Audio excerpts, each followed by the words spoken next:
Okay, let's try this again. That's a good way to start. Okay. No, that's fine. That's how we always start the show. We always start with the big train wreck. It's cool. Okay, so we had some major problems. For some reason, it wasn't actually streaming. But before we go on with the show, I'm watching the live stream right now to see if it's going to stream. It's loading, and we're live. Cool. Yes! And what's funny is no one has this link yet. So we're streaming to nobody. No, I was in a hurry. At least we're live now, okay? While no one's watching. Yeah, no one's watching. Marcus, send a link to the message, and I'll link it in the comments of my post. Yeah, I did. It should be in the message thing. So hey everybody, welcome back to the show. It's been since late October that we've been on, and you're gonna have to excuse me because I am trying to frantically get this link out to everyone to watch live. Let me make this post because it is working. Oh.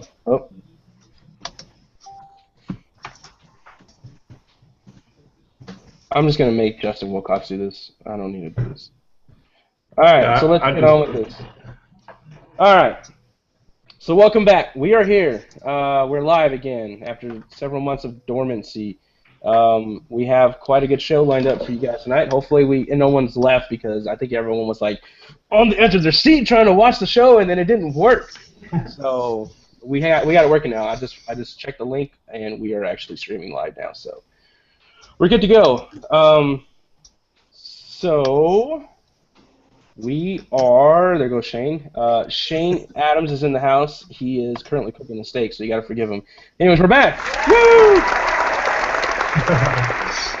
And I'm gonna use these cheese. I'm using these cheese dick sound effects all the time. I'm using these. Good. All right. So welcome back. Marcus Diaz here. If you've never seen the show, I am Marcus Diaz. I am your host on this journey of debauchery and storm chasing world. We've got quite a show lined up. We're going to be doing a setup analysis, which several people have asked for in the past that we could bring it back. And so we're going to do it. And we're going to do it with a great day in November 16th, 2015. 4 of us were on that day, myself included. Adam Lucio, Alec Schulten, Max Olson were all chasing and all scored tornadoes that day. So let's meet the guests. Now, I mentioned those guys, but here's the guy you need to know, Tommy Scanlon. Tommy here is going to be pretty much my co-host. He is going to be helping me out. He's going to be kind of co-hosting and going to really throw some ideas onto the table and keep up with everyone. So how you doing, Tommy? I'm doing well. How are you? Good. Doing great. Doing about the same I was about 10 minutes ago when we were off the air. So I hear you there. that stupid link. I swear. Stupid. All right. So Adam Lucio, aka Lucifer, is in the house. What's up, Adam? Going on. The intro I did when we weren't broadcasting live was so much better, and I'm way too lazy to do it again. So what's up? Understandable. Not a problem. Alec Schulten in the house. This is his first show. How's it going? We're going to be easy on him. We're going to use lube. It's okay. Just breathe easy. Beats me in. All right. Max Olson. Eve Max. The Beeb. The Beeb. Eternal Beeb. Yeah, the Eternal Beeb. That's what we were talking about. If our lower thirds were working, then I would put that as my lower thirds title. Yeah, the Eternal Beeb. So the thing with Beeb, we call him Beeb because he's very young. He's just turned 18. Yep. So all of us are pretty much enjoying alcohol except for Max because he's a Beeb. And we were joking on earlier about he's going to be 50 years old and we're still going to call him Beeb. So he'll be Beeb. And as I said earlier, the most anticipated guest on our show, Shane Adams, not Adam. Shane Adams. Always great to have Shane on. You never know what he's going to say, and I think he's going to have plenty to say. I killed it. What'd you do? Oh, he killed it. No, he killed it. He's still here. Maybe. He's like just his face is here. I'm back. Are you back? Yeah, there you go. He's back. He's back. There we So go. I left. The prodigal son returns. Shane Adams is internet connection hasn't changed. That's one thing that hasn't changed. No, I guess so. My bottom stuff's not working either because I just tried to set it. No one is except for me. I don't know why. I didn't make that Oh, happen. well, then let me get rid of this shit because this is the Damn lie. Yeah, Yep. I know. Couldn't get I'm mine to just- work either. Okay, so you will see. Nope, right here, this one. I forgot. I'm mirrored. Okay, at TGT Show, we have. Actually, I'm going to change that to hashtag TGT Show. If whoever's watching, if you've got any live feedback, we're going to be using Twitter. So let me change that so that way you can actually see what you need to do. So if you're on Twitter, throw that right there at hashtag TGT_show on your Twitter, and I will be reading your stuff live while we're train wrecking this show. So let's do it. All right. So November 16th. Many people will remember November 16th last year as a very prolific outbreak, especially for the month of November in the South Plains, and not just the South Plains, but the High Plains as well. There were, I believe, 55 tornado reports that day.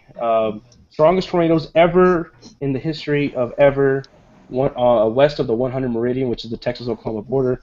It was quite an intriguing day because, you just don't expect a day like that to unfold in November, let alone in the Texas Panhandle. Even though fall setups aren't exactly impossible to happen, it just everything seemed to fall into place for a perfect setup, except for the daylight. That's the biggest thing. It was at night for the most part. So, unfortunately, and even though I think, most of the stuff up north was closer to the daytime, stuff down south didn't get its act together until after dark. So, let's go ahead and talk about this day.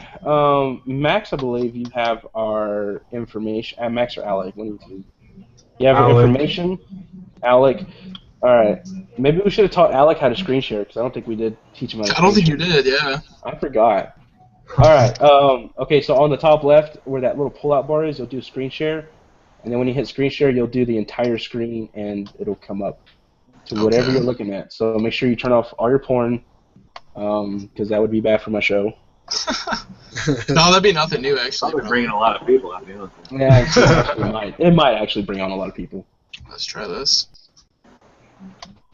So, interesting enough, the way this day kind of unfolded was very interesting. I say that because Max actually joined me at my place really early in the morning. He said he was going to come crash at my place, him, David Hegner, and Tony Macias, and you guys did not show up till about 4 a.m. How dare you? Well, Luckily, we got a little sidetracked. It is very nice to shoot astrophotography out in the middle of buttfuck nowhere, New Mexico. So we got a little sidetracked for about an hour doing that, which delayed our arrival time by about an hour or two. yeah. So sorry. Not only that, and then they go to Whataburger at whatever time they got here. Didn't give me anything. How dare they? Yeah, sorry about that. So we get like 3 hours of sleep, wake up, and go chase. But it seemed to work out good for everybody. Now we got some data here on Alec's screen here. Let me pull this up. So this looks like our surface obs. I can't see what time it is.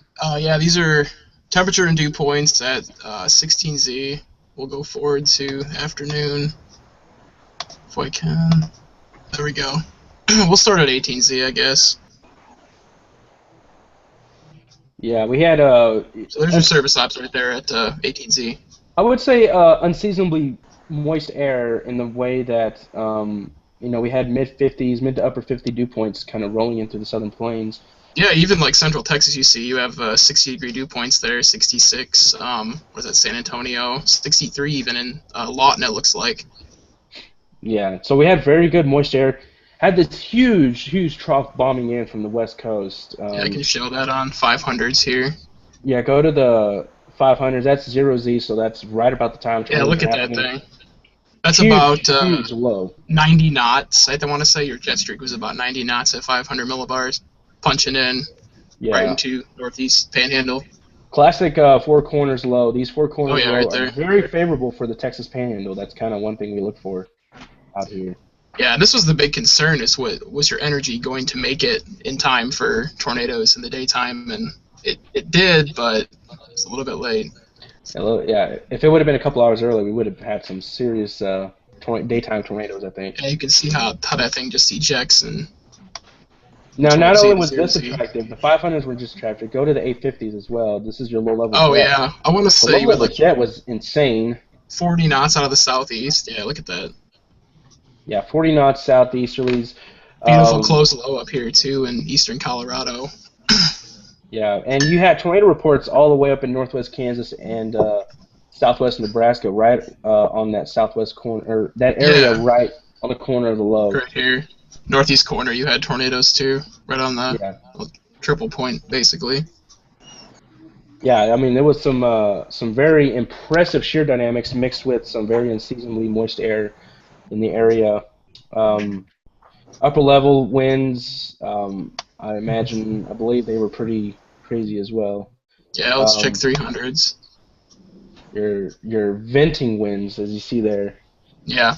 Over 100 knots, and the actual main jet streak was 130 knots. So take this setup, and put it in May or June, sometime in that area where 7 o'clock is daytime, and that probably would have been a massive outbreak in the plains. And Shane would have actually chased it. That's right. Shane's not really a fan of the night chasing, and I don't blame him, man. It's you really. I used to do it, but I mean, if you're a photographer, you can take a picture at night and make it incredible because Marcus, you and several people did it. But I mean, when you do video, it's like you spend like an hour going click. Oh, there's a lightning strike, and then it's just you do it a couple times, and I got my Greensburg stuff. I spent like 3 weeks going over like 2 hours of video to get 2 grabs done. But anyway, sorry, carry on. No, you're good. Yeah, I mean it was at night. The lightning was somewhat prolific, at least for the most part. It did very well to eliminate that tornado. I have a video on my page of my chase. Intercepted the first tornado south of Pampa, about a mile south of it when it crossed Highway 70. Dropped down some power lines. I wasn't going to drive over those power lines, but then I saw someone else just drive over the lines, and I'm like, okay, well, those are dead lines, so I'm going to drive right over them too. And I kept going and came out east of Pampa and almost drove into a massive wedge crossing Highway 60. So surface ops here, you can see where the central or the center part of the low is right there on the Kansas Colorado border, with the way the winds kind of wrap around that area. And you can also see how the moisture actually advected throughout the evening. You can see it's 52 up there in the northern Panhandle, and by 1Z it was 59-degree dew point up there. So your spreads were drastically higher during the day. It was a 75 over 52 at, what was that, 21Z, and then by the time the sun set at 1Z it was 63 over 59. Yeah, and if anybody knows anything about chasing in the Panhandle, you don't need 60 dew points to see tornadoes. Nope. You don't even need 50 dew points to see tornadoes out here. I've seen tornadoes out here with 48-degree dew points. Yeah, Drummond proved that too. I remember he got a nice tornado April 1st. April Fool's Day. 2013, everyone was like, are you... Because it's funny because Drummond has this thing about making this big April Fool's joke every year.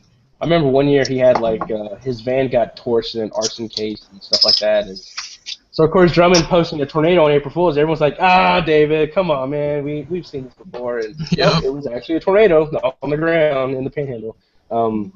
So Max, tell us about y'all's trip, because I know you, like I said, you guys got in late, but you know, we all kind of hung out together during the day. Then after we split, I kind of lost track of you guys.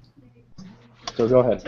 Yeah, we had a pretty similar chase to most of you guys. After we left, I guess the last place we saw each other was just west of Amarillo, probably like 1 p.m. But after that, we sat, we were probably around Groom for most of the afternoon. We sat in one spot, watched those initial storms try to go up, and they just were not doing anything. And finally, that cell down near Tulia started to take over. And we had a pretty decent debate as to whether we should go through the Palo Duro Canyon or not. My chase partner, Tony, wanted to be a bit more aggressive and go ahead and go through the canyon, come out on the other side, and be right in position for the storm. And it was a healthy-looking storm at that time. It had a very pronounced hook. So we decided to go ahead and do that. Got stuck since there's only one road, one north-south road through that area. We got stuck as it passed through the canyon, which is, I was a bit concerned about that, but we still were able to see that first tornado, what was it, near Claude. However, we were on the back side of the storm looking to the east. But it was still very well contrasted and, still a pretty good tornado. After that, we continued to follow the storm north and keeping our eye back on the southern cell, which was also looking decent, but still not quite getting its act together like the northeasternmost cell was. We were kind of torn as to whether we should stay and wait for that cell to mature as the low-level jets started to ramp up through the evening. And we kind of hung out just south of I-40 for a while, and then that northeasternmost storm started producing tornadoes again. So we tried to get back in position. We were actually kind of far away from the big wedge that crossed Highway 70. We were just getting onto Highway 70 from I-40 as it was crossing that road, and we watched that go to the northeast, came up on the power lines that were down as it from Highway 70 after it crossed, and we had been very vaguely keeping the eye on the southwestern storm.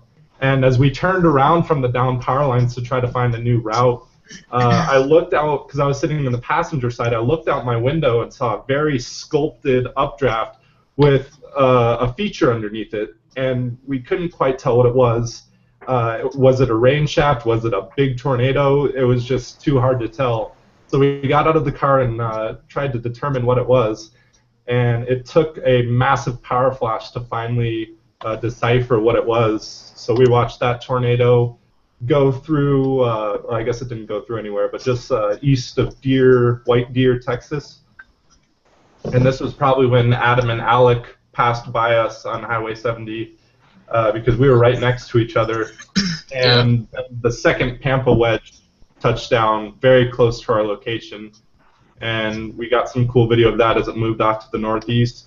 And we actually continued to follow this storm all the way into Kansas. We followed this storm. It was kind of a string of storms since there were two supercells, but we followed them all the way into southern Kansas. For over 200 miles, we chased that storm. And we probably stopped seeing tornadoes on it around the, the Oklahoma-Texas Panhandle border. I don't remember what town's up there, but we were going to stop, probably like Guyman area, Woodward. We still continued to follow it northward since it was kind of on our way home. And once we were satisfied with that, we decided to make our way home, which for most of you that are familiar with weather, a lot of times in these late season setups and early season setups, on the back side of the low you will get a massive blizzard, and that was the case. So we had to deal with that on our way back to Colorado since we live in Denver. And they shut down Highway 70 once we were on it, and we ended up having to pull off into a truck stop in Lyman, Colorado, and spend about 8 or 9 hours in the IHOP there as we waited for them to reopen the highway. And That's not an awful fate. What's that? That's not an awful fate. No. And we got home. We were able to edit our video together at that truck stop, and then got home, posted it up, and called it a day. It was really a successful chase for that late in the season. Yeah, I agree with Shane. You could have been stranded in far worse place than I. Yeah. It was nice. They were very cool about it. They're like, yeah, this happens a couple times a year. You guys can just lay down on the booths and, take naps, whatever. We don't care. They were very, very welcoming. That's cool. That is great. Okay, so Alec and Adam kind of tag team this day. Yeah. Together. Now, nice choice of words there, you bastard. Of course. And so, but the thing is that their story kind of started, I guess, more than 24 hours before they even decided to chase. Sure did. They had probably one of the longest hauls out of anyone that chased that day. So y'all can, Adam, if you want to go ahead and tell us your story about that day. Sure, I can jump in now. I'm gonna share my screen here, and we'll kind of Yeah, I can stop doing that. I was going to keep going into it, but we can do that later. Yeah, so we'll kind of go along here. Our story started, we debated greatly whether or not we were actually going to chase this setup. As you said, there were a lot of concerns that we had with the setup. Potential for main storms to be after dark, at the same time, that's not a climatologically favored time of the year to get tornadoes out there. So it was kind of a unique thing. Now, Alec and I were in Indianapolis that weekend for the Indiana Storm Chasers Convention, which is a yearly event that we like to attend. And it gets pretty wild. We were up partying all night. I got maybe an hour of drunken sleep in the hotel. So very tired. We drove back to Chicago, and we're debating. And finally, we decided to pull the trigger, but we were questioning ourselves the whole time. We're like, this is the worst decision of our lives. Neither of us had any sleep, or like, we're going to go for it. So if you can see this is my chase log map. Started all the way up here in Chicago, where I live, all the way through Iowa. Down we go. I was starting to fall asleep right about here. So Alec took over, drove us all the way down through Oklahoma, Kansas, and then through Oklahoma City. I took back over somewhere around, somewhere near the border here, the Oklahoma-Texas border. Now I was so tired, I stopped to put oil in my truck. I walked into the gas station. I grabbed 2 quarts of oil off the shelf. I remember that. I just walked out the gas station and poured them in my truck, not even realizing I didn't pay for them. So that dawned on me about 5 minutes later. Oh crap! I went back and I paid for it. That's how tired I was going into this chase. And luckily, the people at the gas station thought it was funny. So we make it down there. We make it down there in good time, and kind of similar to Max's account here. This is the first radar grab that I saved from that day. The first storm of the day went up southwest of the Palo Duro Canyon, and here we are right here, moving south, trying to get in a position of the storm. And if you can see the terrain map, there's a big old canyon that goes right through here. So naturally, that's where the storm is going to go, right in the worst terrain possible. Beautiful, but not ideal to chase in. So we're up here blasting south after I get a speeding ticket, of course. And we're debating whether or not we want to try to beat this ahead to get into the area of interest down here, into the info notch. Or do we want to try to wait up here and let it cross? Do we want to get further east? So there's a lot of tough decisions to make here. If you follow the storm track, is the storm going to... It's not screen sharing? No, I just see your face talking. Yeah. Well, what the shit? I guess. Figured I'd let you know. Well, Try it again. I clicked screen share. Let's try this again. Yeah, try it again. I was gonna say I just see your face. There we go. Thanks for telling me sooner. I don't know what that was. We're going to the toilet zone. It's like the Matrix. Can you see the map now? No. I'm just going into space. All right, if you guys want to see, if my screen is sharing, if you want to see what the Palo Duro Canyon looks like, I don't know if my screen is sharing, but this is what it looked like. This is the Palo Duro Canyon. This is the one main road that goes in and out, and there's the supercell right there. This is what most of us were looking at, deciphering whether to stay right where this shot is and wait for it to come, or do you go all the way through, get to the other side, and have a really nice vantage, but have to either race through to try to beat it before the hook crosses the road, or do you just wait for it to pass, get behind it, and have to play catch up? I know the answer. All you fuckers raced it. That's what you guys do today. Yeah, well, and word of wise to anyone chasing near Palo Duro Canyon, it takes about 10 to 15 minutes to get through the canyon because it's very windy, hilly roads, and there's like no view when you're down there. And it's not like you can like haul ass and get through there because there's a lot of really sharp turns in the canyon.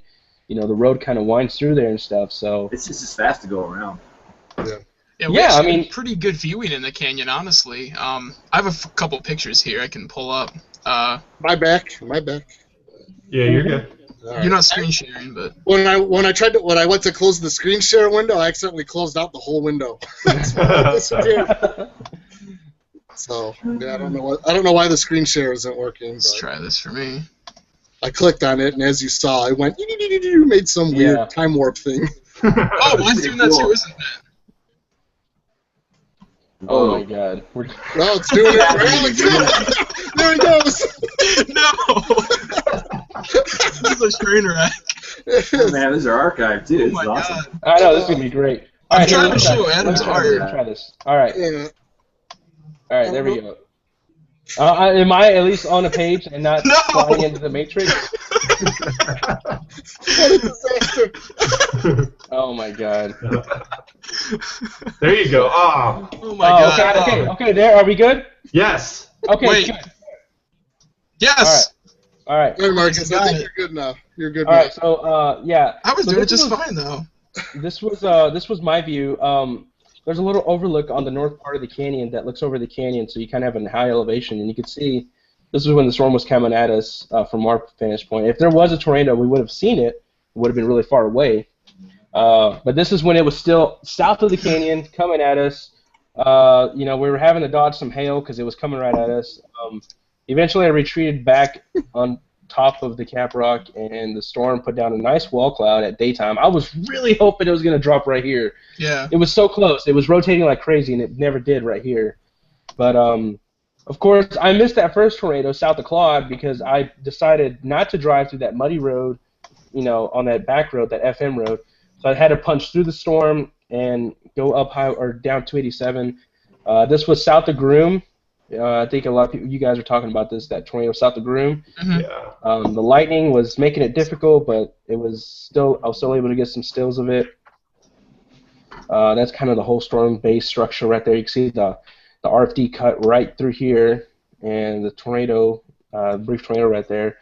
I don't have any pictures of the first tornado that crossed near Tampa, but this was the tornado east I of think Tampa. mine's working. I think mine's working again too. So I think I finally got it. And you know who else got great stills of this was Hank Shima. Now Hank drove up from Houston and chased this and got some really great shots. So this was further out by Pampa and Miami. So there's some of my pictures. Hey, hey Marcus, is mine work? I think mine's working again. Yeah, mine's Yeah, working yours is again, working. too. Mine's working, too. I don't know what was Yours going is on there, supposed to but be- Okay, there we go. There we go. We're good now. We're good. is mine working good? Yeah, See me yours is scroll. good. All right. Well, I was trying to show everybody the map and how long of a drive it was, so I'll go back real quick. There we are, going all the way from Chicago down to the Texas Panhandle. Hating life at the time, thinking we made the worst decision of our lives. That's half the chasing. Yeah, I know, but we decided to do it anyway. And what I was trying to show before we realized we had a problem was this radar grab here. Can y'all see it? Yeah. See Mhm. the radar grab. So we're up here. The GPS dot right here. The storm is getting down here, ramping up nicely. Decent radar presentation. And we have some difficult decisions to make at this time from where our location is. Do we try to beat it ahead? Is it going to turn right and cross to our south and move into this terrible terrain here and totally put us out of position? Do we want to try to go back east through Goodnight and try to get ahead of it down there? So, we decided to bail, just to floor it and go south into the canyon, get on the storm, and, our coming through the canyon, our first view gave us something like this. Pretty decent structure for that time of the year. That was a nice treat. And we followed the storm up north, and then we got, let me go back here. And then we did see this was the first tornado Marcus was talking about near Claude. So at this point, the day was made for me. I'm like, there it is. We got a nice little brief tornado. Still some daylight left. So Yeah, driving 14 hours and getting that, it was kind of like, yes. yeah, we were high November. fiving like, this is it. Okay, we got it. Mid-November tornado in the Texas Panhandle. This is great. And then things kind of escalated from there. We tried to follow it north. I stopped. By this point, the second storm was starting to get going. You were uploading art. Yeah, I was uploading art, hashtag art. I'm like, on we need to Facebook. keep up with the first storm. Right, kind of going back and forth. Do we follow it? And I'm like, this second storm's going to get going. Just give it some time. And Ben Holcomb drops a tornado report, big fat cone north. So we floored back north, trying to get back up to the storm. And by that point, the southern storm really took over. And as both Marcus and Max alluded to, it produced this real nice trunk, which, for best from we could tell, was on the ground for at least 10, 12, maybe even 15 minutes. This would have been a beautiful tornado to see in the day. Just Oh, yeah. Classic Texas Panhandle trunk moving across great terrain there. And then of course, as we got in a better position, Pampa wedge number 2 touchdown. Illuminated by a power flash here. And just overall, I've never been too big a fan of chasing at night, just because usually all the effort doesn't pay out for for what you end up getting out of the day. But this day really turned that around for me. We got some great shots, some great tornadoes, some really good video of that. So all in all, the worst decision of our life turned out to be one of the better decisions that we made, to go down there and get on this pretty historic event. And that term gets used way too much, unfortunately. I'm going to stop sharing my screen here. Yeah. Well, I mean, it was historic in the point that, like I said, it was the strongest tornadoes west of the 100 meridian, which is the Texas Panhandle, Oklahoma border, for the month of November. That's kind of where that lays. It was the strongest tornadoes in the month of November. 2 EF2s doing some significant damage near Pampa, especially to the Halliburton plant, which got hit. As Tim Marshall noted, it got hit back in, I think, 1981. Got leveled in 1981 from that tornado. So, now, was the worst decision of y'all's lives driving that far, or was it the story of you guys just plowing over some power poles and power lines? Well, I'll let Alec tell that one, because he's funny when he tells that one. Yeah. So yeah, basically Adam said everything. We were debating for hours at Adam's house after spending the weekend in Indy at the Indiana Chaser Con, having a good time, just seeing friends. Stop screen sharing. Yeah. Am I okay? We're seeing Adam's face on your screen. Okay. No one wants to see that. Okay, yeah, I'll go back to this. Just stop screen sharing. I was gonna go over photos and stuff. Oh, okay, my bad. Go ahead. Jeez. My bad. Jeez, Marcus. God! I guess I can do that in a second, though. Let me stop screen sharing, and I'm new at this. Noob. So new, late. There we go. There you are. Okay, so so we finally pulled the trigger after trying to get sleep for 3 hours, and we didn't sleep at all. We're like, okay, we'll switch drivers and we'll make this work. So drove all the way down there, got to, I want to say we stopped in Shamrock. That was our virtual target basically for the day. So we stopped there and kind of went over stuff, ate some Taco Bell, which wasn't the smartest to do before chase, but yeah, things got going. Storm went up down by Tulia, and as Adam was saying, all those tornadoes unfolded. So I'll screen share some of my. By the way, the bathroom in that Taco Bell was everything you could have. Oh my god! Yeah. That was so bad. Yeah, that was horrible. Somebody warned me, and I really had to go to the bathroom, so I braved it and went in, and the entire floor was under about 3 inches of sewage water. Oh my god. Steven had gone in there. Steven Jones had gone in there with sandals. And I'm just, why would you do that? I was gonna go in there and I had sandals on and I turned around. It was everything you'd expect from a Taco Bell bathroom. It was just I kind of stepped in there and locked the door, and I aimed from like 10 feet back and barely made it and got out of there before it got too bad. But yeah, that was a fun way to start. Don't flatter yourself, Alec. Hey, I really had to go. 10 feet back, shit.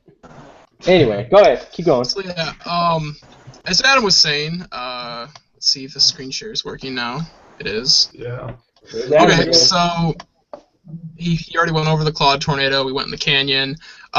We got up to about I-40, and we finally saw this tornado, which was the Groom EF2. I want to say, you can see right here. It was pretty fat cone. We were pretty far away from that, though. It was probably 8 miles, 10 miles, something like that, and that was on the first storm. There were 2 storms, one to the northeast and one to the southeast. So we saw that, and we were like, okay, this thing means business. It's producing tornadoes. We get up there, turn to our southwest, and we see the trunk. So there's 2 tornadoes simultaneously on the ground at the same time, and we're kind of starting to flip out, like, okay, this is definitely worth coming down here, even if it's after dark. So the first Pampa tornado, which was rated an EF3, both of them were rated EF3s. The first one crossed the road, what was that, Route 17, Adam? I've got my map here. State Highway 7. I believe so. Yeah, it was probably about 7-8 miles south of Pampa. We get up, and to the area where the tornado crossed, and a firefighter was blocking off the road, telling us we couldn't go past there. And we figured, okay, he's just doing this to try to keep like residents safe from the storm. So we turned around and viewed the trunk for another probably 10 minutes, and then decided to turn around and see if that was open again. The fire truck was blocking a side road, so Adam decided to just punch it through. He runs over about 3 or 4 power lines, and he's like, okay, there's no power poles down on the road. So he hits the accelerator, and we're probably going like 40 miles an hour, and this power pole that had been snapped in two was laying on the road, and he's like, oh shit, and he just plows over this thing. It was like we hear glass crunching under his tires, and it's just we think the chase is done. Like we think there's significant damage to his car, and then he backs up. We get off the power pole, and we continue to drive and realize that there's nothing wrong with the tires. There's nothing wrong with the underside of the car. So we press on, and on the right side of the road, there's probably 4 cars that had shredded tires, shredded bumpers, that had also impacted this power pole. So fortunately, we were in Adam's Ford Expedition, which has a massive grill guard, and it sits pretty high up. So we were lucky there, because all the vehicles on the side of the road were small cars, like little Craigmare Ford Fiestas and stuff like that. It was these little tiny like Dodge Neons, and Well, they were messed up. We were in Tony's little Jetta, and we somehow still made it through that. Because we went over it probably right after you guys did. Yeah. Unless you cleared it up for us just a little bit. We just might have. So. Well, and interesting enough, I did the same thing. Like, I let that tornado cross right in front of me about a mile, and then, when I got to the damage path, there was obviously power lines all over the road, and I'm like, oh shit, I gotta wait. And then this guy in I think it was like a brand new looking like Ford Explorer or something. It was a brand new SUV. Just kept driving, and I saw him, and he kind of like maneuvered his way through there. And I was like, well, those power lines ain't live if he's driving over them, so I ended up driving over them too, just the line. So, I was able to maneuver around the poles because I saw the poles, and I just kept going. And but there was a lot of people behind the poles that refused to actually go, and I think when they saw us two go, then they were like, oh, well, screw it, and they just kept going, and they probably just ran right into those poles like didn't even know they were there. So that basically turned out to be the best choice we could have ever made, because about 2 minutes after that, we crested a hill. There were so many cars that were, like you said, were just refusing to drive over that because a tornado would cross there. But knowing Adam, he plows through it like he's got this big expedition. So we make it over, and we're the only car on the road that I can see like, either direction. And we crest this hill, and we see this big cone funnel just north of us, like crossing the road. And Adam's like, oh my God, we're going to come over this hill, and there's going to be a massive tornado on the ground. And that's when the second Pampa EF3 planted. This is when it's already to our northeast about a mile, but the thing touched down about probably 200 yards maybe in front of us, and we could actually see the funnel touch down and all the debris whirling up underneath it. From the lights of Pampa were actually backlighting it, so it was pretty crazy to see, pretty eerie and scary, and obviously it continued northeast. This was the tornado that actually hit the Halliburton plant, and I'm not sure what it was hitting here, but some sort of large electrical transformer, and gave us a couple spectacular views of this.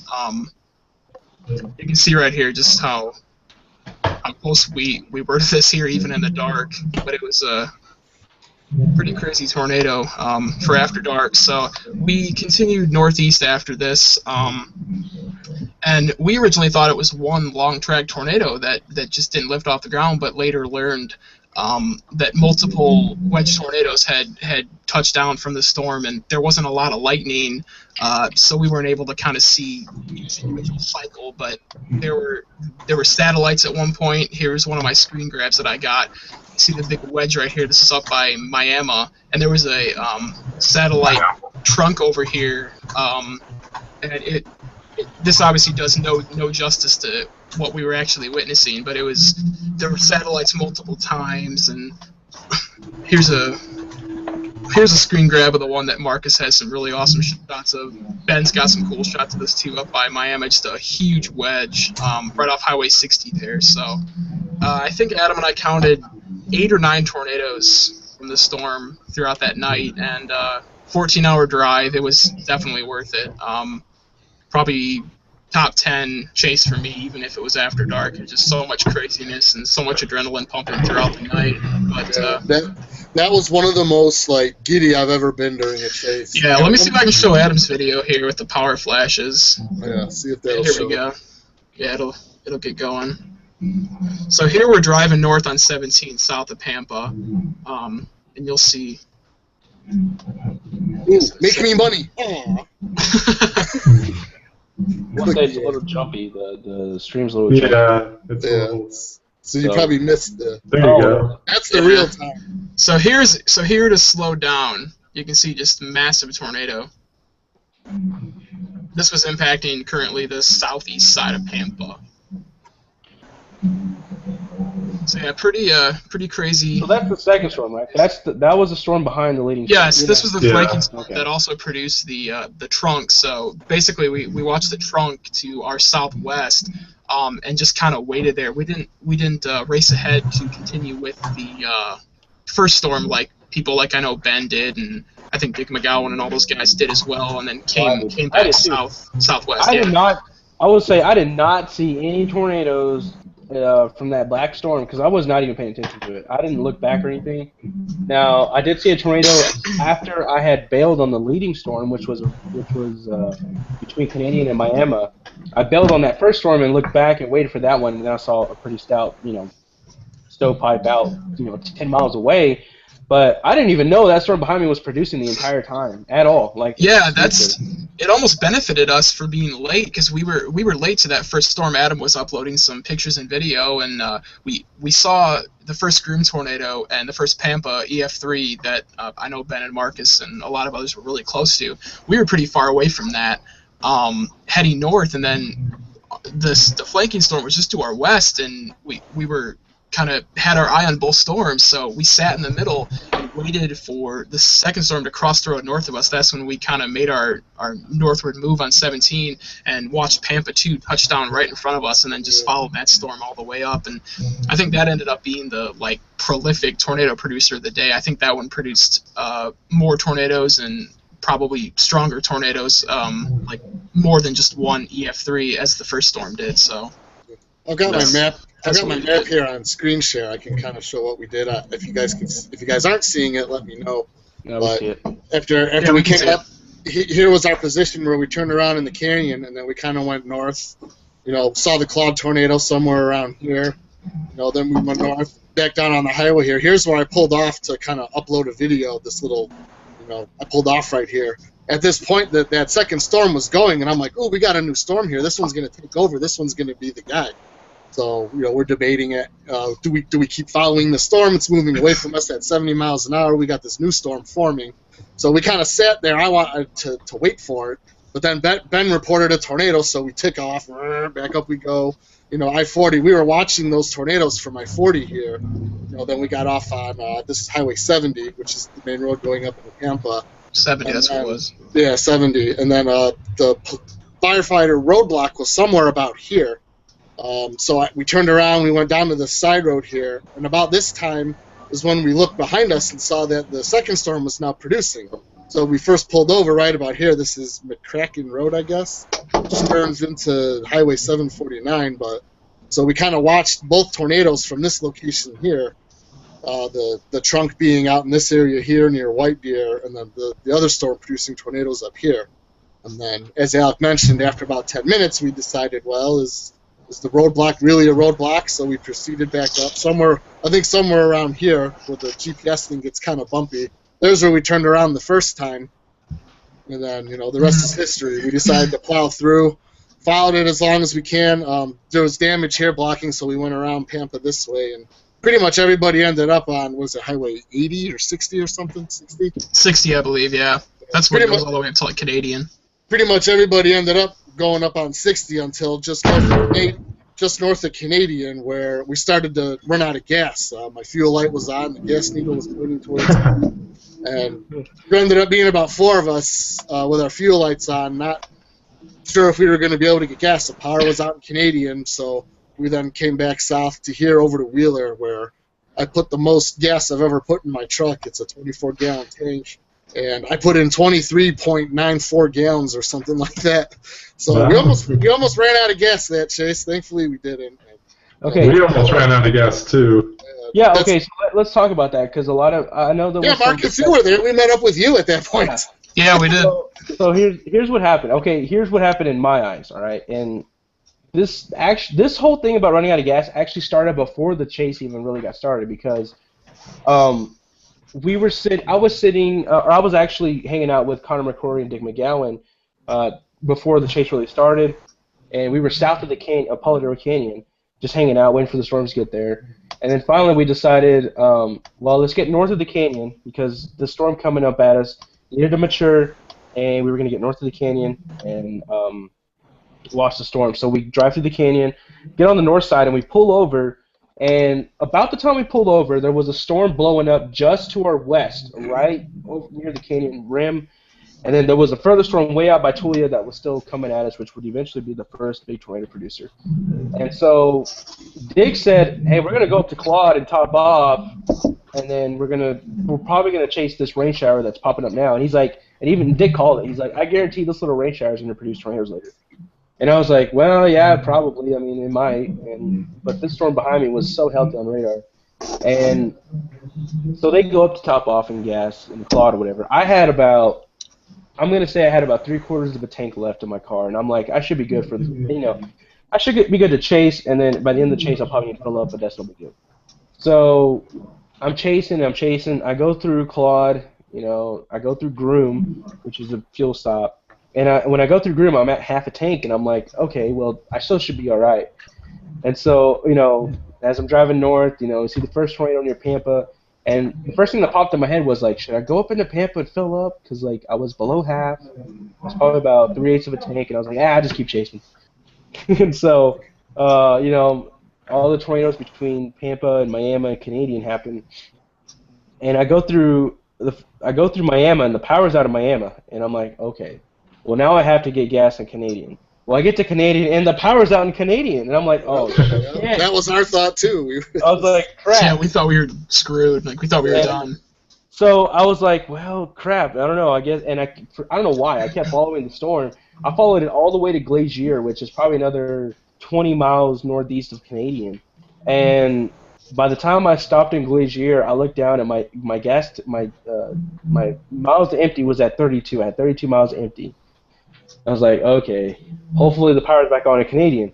And so I stopped in Glacier, and from the north on this farm to market road comes Ben, and I met up with Ben, and I was asking, I was like, do you have any gas? And he's like, yeah, I think he had like 70 miles to empty. He had a little bit more than me, and I was like, dude, I'm on 30 miles to empty. I don't even know if I can get a gas station from here. And so that's when Ben told me about you guys, Adam and Alec, about you guys were in Canadian almost out of gas too. And I'm like, what the hell? Like, we're all almost out of gas. And then we all met up at that gas station in Canadian, me, Ben, and then you guys. And then there was a state trooper out there too. I think he was trying to get gas. She was almost out of gas too. So by the time I got to Canadian, I think I was sitting at like 10 miles to empty. And I was just like, well, we're going to have to like go to Wheeler because that's the closest town with the gas station. So Ben drove in front of me, and then it was me and then Adam, just in case I ran out of gas because I was the lowest.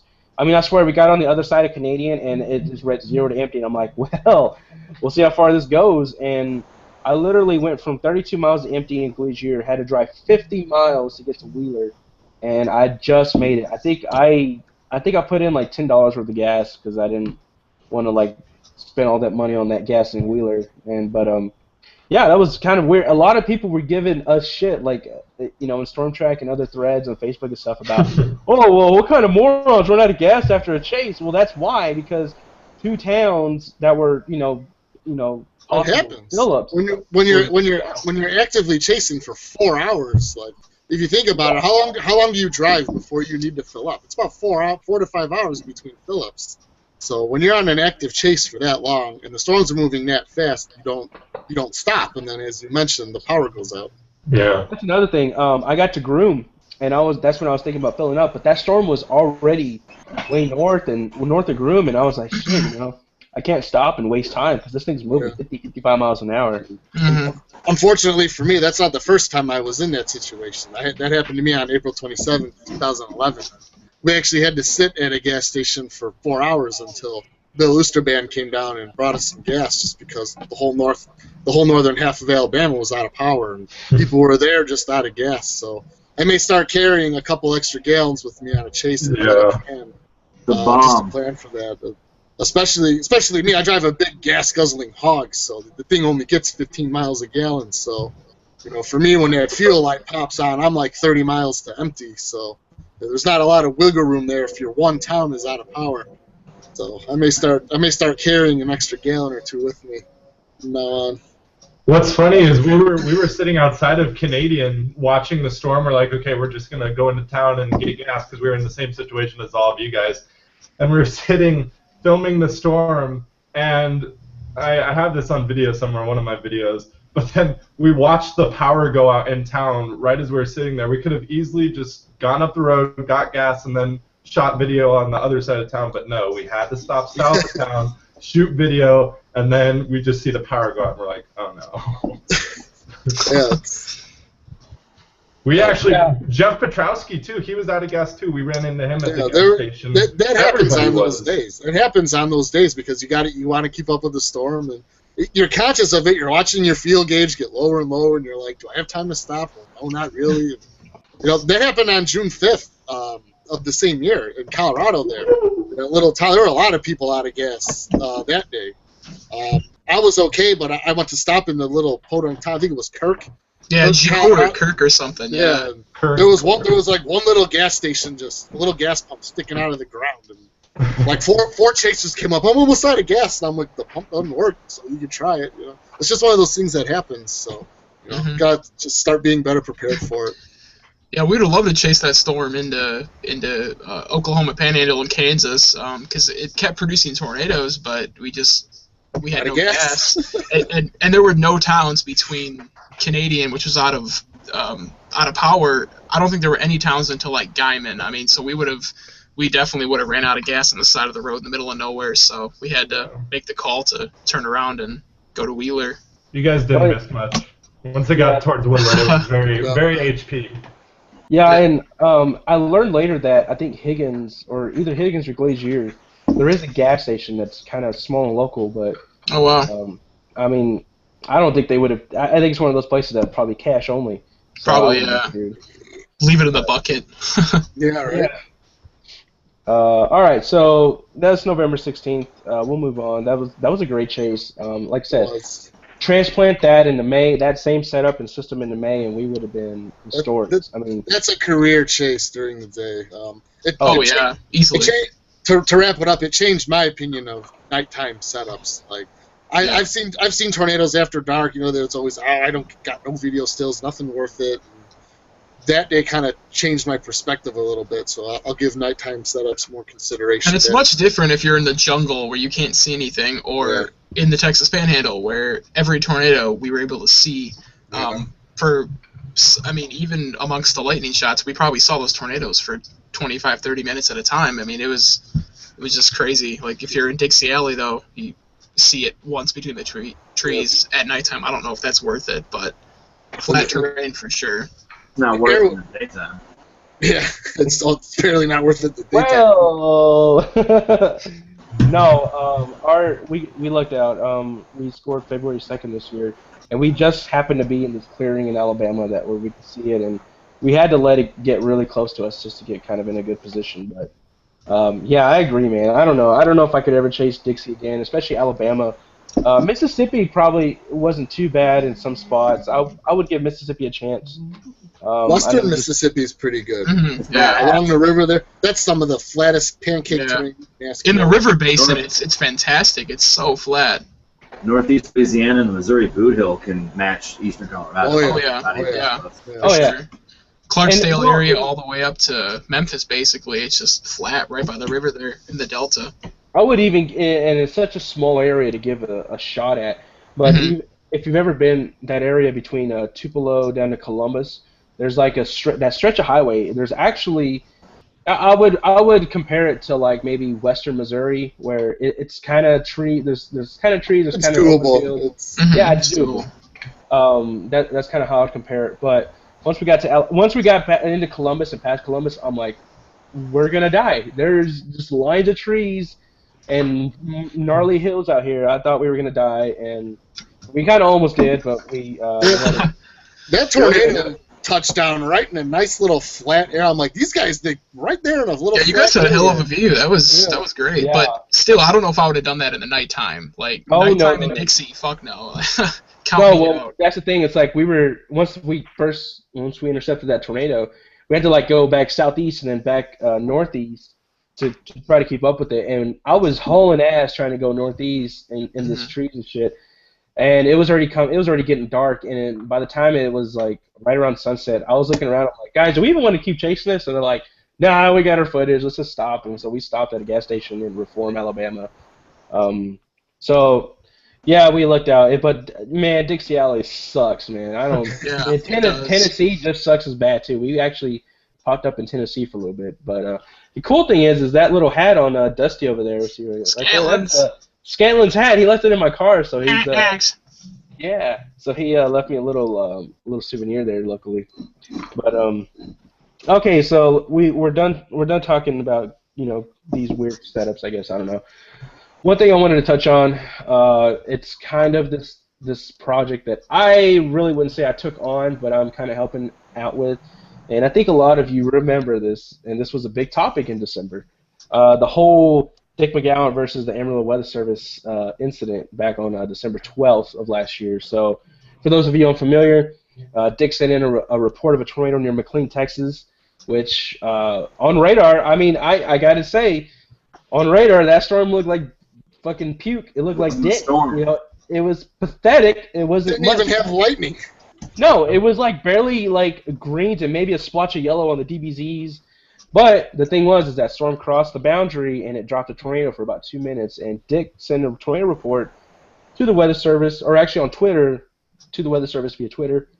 They pretty much discounted it because they didn't believe him because of radar presence and because the person that was running the show that day did not really know Dick as a chaser, so they didn't know that he was actually a legitimate chaser. At least that's what I heard. And so, big controversy. Chasers versus Weather Service kind of just clashed together there at that day. And so, basically, what I've done is I actually had a meeting with the Weather Service last week about, especially for the Amarillo area, what to do. I mean, what do you guys want us to do to get legitimate reports? And the problem is we have a lot of outlets to do it, but there's also a lot of ways to get fake reports in. Surprisingly, the Weather Service, or the WCM here at the Weather Service, asked me to try to compile a list of legitimate chasers and their Twitter handles and give them the list so that way they know if these people on Twitter are reporting a tornado that they're actually legitimate. So I'm thinking, okay, well, I mean, I still think that's not the best way to report, and I think a lot of people agree that Twitter is probably not the best way to report a major event. Now, maybe a hell event, a few hours later, you took a picture of hail and you couldn't send out a report, so you're like, I'll just send it later. That's fine. Once a storm, I mean, the radar presence of a storm can tell you a lot about what it's doing. I mean, if you've got this crazy, 60,000 foot tops and 70 DBZs on radar, you could probably expect severe hail. It's going to happen. So a severe warning is pretty much justified. But a tornado, I think that Twitter's a good way to do a tornado report, but I also believe that just calling them, just pick up the phone and call them and tell them what's going on is probably the best way to do it. I don't know what you guys think on that. I don't know. Tommy, you've been kind of quiet. I'll have you answer this question. What do you think, man? You think we need to just call them in or Twitter? What do you think? I think calling's the best way in general, but I've also been in situations where they've actually called me too. Mm-hmm. Yeah, I mean, the Weather Service has called me a few times where they want to know what I'm looking at. So, I know one thing that the WCM over here told me was that they love live streams because they can actually see what's going on and they can kind of decipher what's going on. I think the problem is a lot of chasers don't want to live stream because it's a big hassle, and I know Adam can talk about this. Live streaming is such a big hassle. It's a huge workload, unnecessary workload, and there's not much of a payoff for it, right? No, Not much. You got small cock syndrome and you just need ego stroke. That's right. Exactly what Shane said. You know, streaming is a pain in the ass, and I stopped doing it last year just because it's too much work. I did it before because a couple of years ago there was a nice payout system through Weather Decision Technologies. It made it worth the hassle. I could easily rack up $60 to $100 a chase just from running a stream. Pays for a tank of gas, pays for a hotel, pays for my dinner. Fine, that's great. That went away, and streaming is such a hassle that I decided to stop doing it. So, and I understand the benefit from the National Weather Service perspective, so I kind of go back and forth. But for me personally, I'm a selfish, greedy bastard, and I want to get something back for taking the extra time to run that stream. So that's kind of where I'm at with it. Well, TVN is the most reliable stream, and everyone's using it because of that. But all you're doing is you're just promoting their brand and getting nothing out of it yourself. And that's why I streamed with them in 2009, and I quit after 2 months because I'm like, well, you know, as I said, I'm a selfish bastard. I'm out here to promote myself, not help somebody else. So exactly. I left TVN after 2 months. Chaser TV was great, WDT was great, but people didn't like the ads, so that system kind of went away. And now there's all these other new things that have come out since then. YouTube's got a platform. I guess people are using Ustream and this other one that Jeff Berchowski was using. The other, I forget what it's Periscope. You know, there's all sorts of new things that have come in. So I may get back into that this year. So, yeah, I've never streamed in my life, and I've never really felt it necessary. Like I can send in reports and do that just fine. I mean, it seems like people only stream when they wanted something in return. So if there comes a platform that's not going to crash all the time and make it worth the hassle, then yeah, I might consider it in the future. But I'm perfectly fine without doing it. The public seems to. I get asked all the time, "Hey, where's your stream? Hey, you're running a stream." I have to say, I'm not doing one this year. I've heard so much about TVN like crashing too. Like it just doesn't seem like it's worth all the hassle and all the stress of it. If you're one of those chasers that has a big following of minions, I mean, you'll have 3,000 people watching you take a piss on the side of the road as the sun's setting. I mean, yeah, well, it's funny. People will watch anything. I mean, I call it the shut-in network because these people have nothing to fucking do other than put a gun to their head or watch stream. Now, to touch on the whole Periscope thing, you know, Jeff has been actively using Periscope, especially last year, and it's an interesting setup. You know, obviously Periscope, you can use it on your phone. You just stream whatever's on your phone, and the thing about Periscope, I believe, is it gives you a link for your stream, and you can like put it on Twitter and tag the Weather Service and say, hey, I'm streaming right now, you know, so that way they could take a look at what you're doing. And you don't have to stream for hours and hours at a time. You can just stream for a minute or two at the storm. What I have heard about Periscope on the negative effects is that one, it is a data hog, which is not good in today's world where data is capped and throttled, and so, you know, sometimes that data is kind of precious to some of us. I know there's some lucky people that have unlimited. Well, good for you, keep it, because it sucks not being able to pull that off. But also, Periscope doesn't allow you to zoom in or anything. You kind of just have whatever you're seeing on the picture on the phone, and sometimes the quality can go to crap too. So Periscope, I think, is a good start. I think there could be something better than Periscope, but very similar. Another suggestion I think that's been going around is if Spotter Network can have some sort of official app where you can make the report, maybe send a picture of the report at the same time, and it tags you on your GPS to show you where you're at, then that might help. The problem is financially, you know, I think financially that's kind of the issue, is will it work financially? Will people buy it? Because you know, they're going to want money out of it. Obviously, I think they would. I mean, maybe not. I don't know. How are they even still around? I don't know. How are you on this? Are you upset? What the hell? Yeah, why is Shane? It's like Poltergeist right now. He's like aiming on the ceiling. Yeah, Shane, you're upside down. You're like Spider-Man. What is going on? This is scary. Demonic Shane. He's like purple too. Yeah, he's purple. It takes way too long. Yeah, do a handstand and we'll be all right. It's a good time for a bathroom break. That's funny. It takes awesome. way. Just turn the fucking picture off. The voice is what you want. You don't give a shit. It's horrible to look at, but yeah. That's hilarious. That's fucking amazing. Oh man, I wonder if that's back on Spotter Network. It takes way too long to submit a Spotter Network report. Yeah. That's the big problem. It's a great system. You're trying to get video, and you don't want to have to take away time to go and do that, even though you want to. If your internet connection still takes forever, you got to call up a browser window, wait for it to load, click send. And you watch me on my Washington video. I'm complaining because I'm trying to report it. The thing's not loading. Firefox is installing updates. Like there needs to be a quicker way to be able to get that report out through that system. Right, and that's kind of what I'm saying with the app. Now I know that there's a few other apps out there. Chase your location. You can make a report, but again, it has to go through the browser into the. You got to make sure you're logged in because sometimes I know it happens to me where I go to make a report on Spotter Network and I'm not logged in and I'm like, I don't know my fucking password. Like, come on. My user ID, which is like A7QE2. Yeah. Who remembers that? Exactly. Cell phone, speed dial, one button. Hello, my name is so-and-so. I'm a chaser. Here's where it is. Here's where it's going. Here's what time it is. Right. Done. It's the easiest fucking way to report since cell phones were invented. Yep. Fuck Spotter Network. Fuck all that. I gotta type in and put it in, and I got a fucking panel of people with less experience than me judging my reporting style. Oh, you're sucked. Well, it was right. And by the way, I was seeing tornadoes when you were still shitting your diapers. I will say this. Fuck all this bureaucratic shit. Phone, call, talk, done. I mean, my God. It's like texting. Right.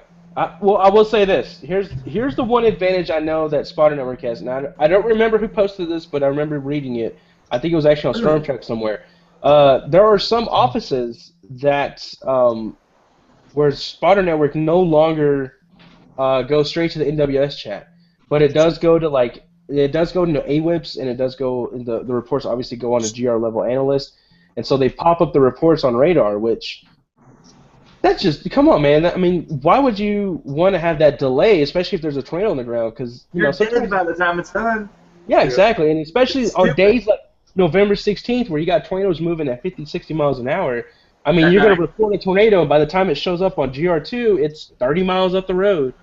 But you got to rub the balls of everybody in that long chain. If I develop this software, well, I developed this software, and they've all got to work together, so we all get our money. It's fucking stupid. Spotter Network is the biggest fucking joke chasing it. I'm sorry, I don't have a problem with the people that created it, but it's fucking worthless. You know why? Because it's a time eater.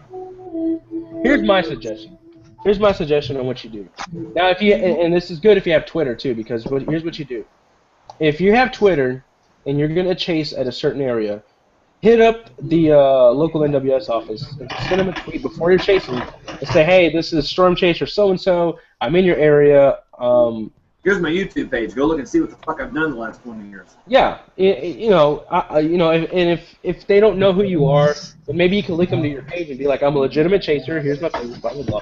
Basically, tell them that you're going to be in the area, and if the offices know who you are, or if they've seen your name before, or whatever, then maybe even giving them a call before the day and tell them, hey, here's my number. So if you need to call me, here's my number. But I kind of agree that we need to either Spotter Network needs to make some sort of, and I say Spotter Network because it's the biggest widely used application it's the for all the chasers.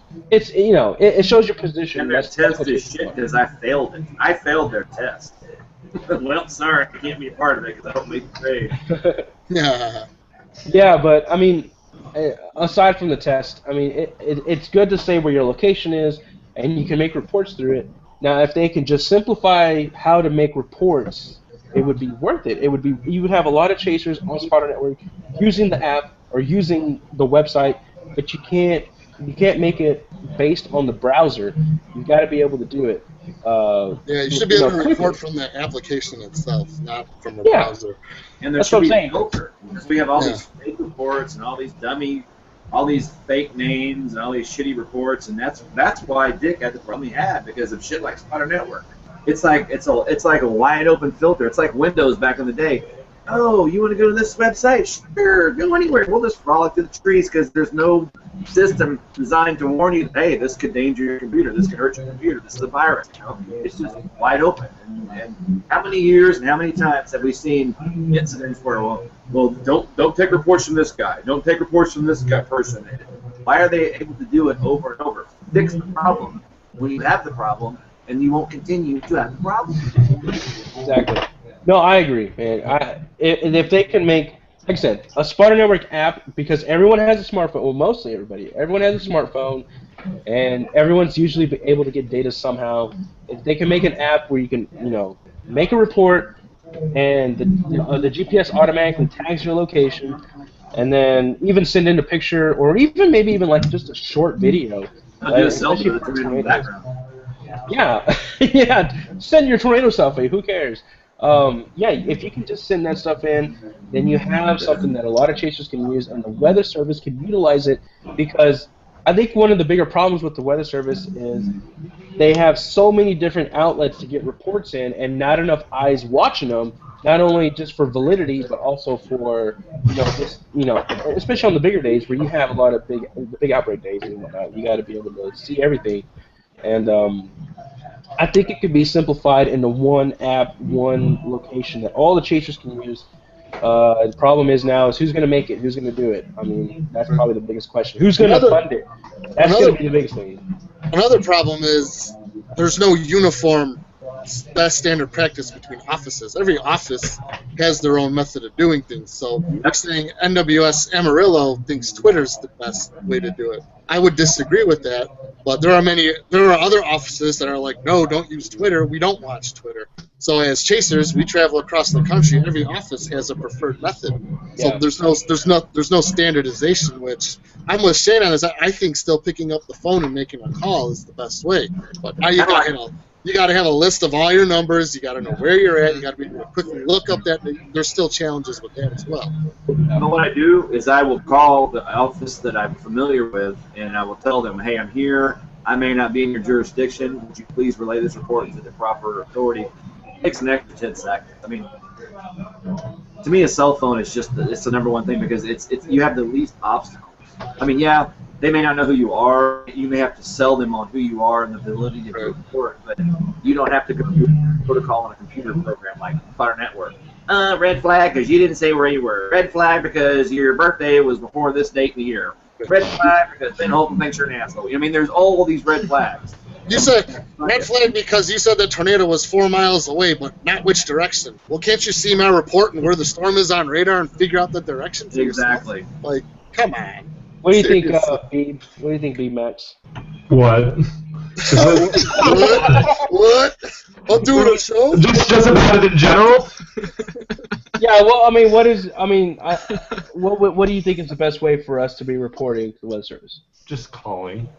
Actually, I guess this is kind of a bad example, because normally I have my, the Denver Boulder NWS on speed dial, but, the one time I decided to call in, which was June 5th last year when there was a tornado going into an area that I know well, that looked to be like it was going to affect people I knew well, I couldn't find the what I had it saved under, which was probably just NWS Denver, and so I just panicked and called 911 instead, and I don't think they relayed it at all because it was maybe the day after until they figured out that there was actually a tornado there. I had to send them pictures over their Facebook before they believed that there was a tornado there, and then they sent a damage survey crew out. Late. Yeah. Yeah. Doing all that takes so much time. Yeah, I mean, it could. I think it's 2016, man. Man, you won't believe the things I could look up on this phone, and it's right there. Like, come on, the amount of technology we have in our hands is incredible, and yet we can't figure out a way to relay information from one person to another. I mean, look what the hell we're doing right now. We're people from all over the country doing a show. I mean, if we had this technology right here in our fingertips, why can't we just find a uniform way to do it on our own? And now I think it may be easier said than done, but I don't know. It needs to happen. Someone needs to get on it, and yeah, it just needs to happen. So. Which though?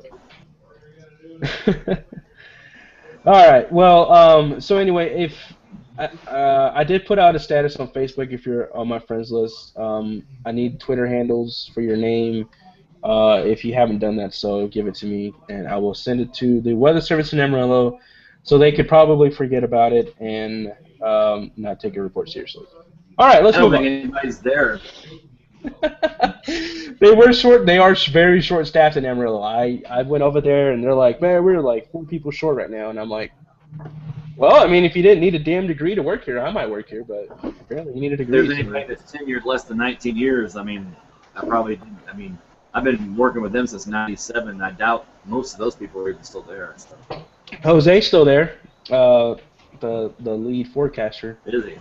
I don't even remember who I worked with. I always worked back in the day. This is back when you sent post-event. You got home and like the next morning you woke up and you sent an email to the warning coordination meteorologist and described in your email like where, when, distance, and then they would email you back. That's how it was done back then. I mean, this was like a days-long process. But now, I mean, it's just like. Yeah. Well, I think it'll all get figured out eventually. I really hope it does, because you know, I just feel like it always feels like, and I think this may be throwing a blanket over every government position, but I always feel like the government's way behind on technology and they just can't utilize today's technology like they should be. But because Not for the benefit of the public, but for the benefit of the shit they're doing behind the doors. Yeah, they're all over. Yeah. They're leading edge, but when it comes to like working with the citizens, it's like, yeah, we'll work the bugs out for Joe Q Public when we get the fucking Black Star secret, society shit done. Yeah. Yeah. All right. So we've sort of got that answered, I guess. Maybe, I don't know. I think we'll figure it out as Jason's. As far as I know, though, just call it in. Call the weather service. Let them know on the phone. Stop taking selfies and call the fuckers. You got a phone in your you have a computer in your hand. Use it. You do. Yep. And it doesn't take much to call them. And the great thing about calling is a lot of times the weather service will have questions for you. And actually, if you were at ChaserCon, Rick Smith mentioned this in his presentation, that we have questions for you. Which way is it moving? Is it still on the ground? How strong does it look? Where exactly are you, and where is it in relation to you? They have these questions that you can answer rapidly on the phone versus back and forth on Twitter. And I mean, I think for hail events, wind events, post-event events, I guess you could say, Twitter's not too bad. But if you have a tornado on the ground, I think phone call is probably the best way to do it. Yeah. Or if you have live stream, then live stream will do it for you in a way. Live stream is the best because if they're seeing it as it happens, you can't beat that. You can't go into the future, So Yeah. that is the best. But even then, I think live streams there's still a bit of a delay between the live streams, so True, not but much. it's for validation. Yeah, definitely. So I probably will be doing that more this year, reporting via phone. Whether or not the weather service wants to take those reports seriously, that's on them. Exactly. That's the whole dick thing. It's like, look, dude, that you or where I was 10, 15 years ago, every other report. It's like, that's why that didn't resonate with me like it did with, oh my God, all the TV and fucking sheep, oh, they disrespected Dick. Dick was just the latest victim of what happens every fucking time there's a report. I mean, I can't. I mean, don't have enough fingers and toes every time I call in a report real time and got scoffed at. Whatever, I don't give a shit. Been lost. Yeah, that's kind of the biggest issue too, is that you get over it after a while. Yeah, eventually. All right. So it is the off season. Although there have been some decent setups. Not for long. Not for long. We're getting closer to chase season. We're only a couple weeks away from March, and I think there's some things on the down the pipeline, especially on the GFS, that show maybe early March might have a little sneak attack of storms, maybe. Now, of course, that's 384 hours away, so there's no real validity to it. Although the February 2nd setup was validated from 384 and never went away. Yeah. So it was impressive. GFS nailed that thing from. Yeah, it was. It was crazy. So.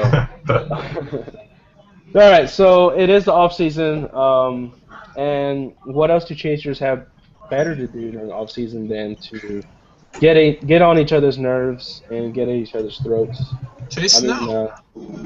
Yeah, you can chase snow if you want, but I mean, why would you do that when you can just be a total cost to everyone around It's you? so cold. It sucks. Yeah. I want April. And not here. Not here. Yeah, It's been screw warm. you, Mucus. Yeah. It's gonna be 83 degrees on Thursday. It's gonna be 60 here on Friday, which for Northern Illinois, that's pretty darn good.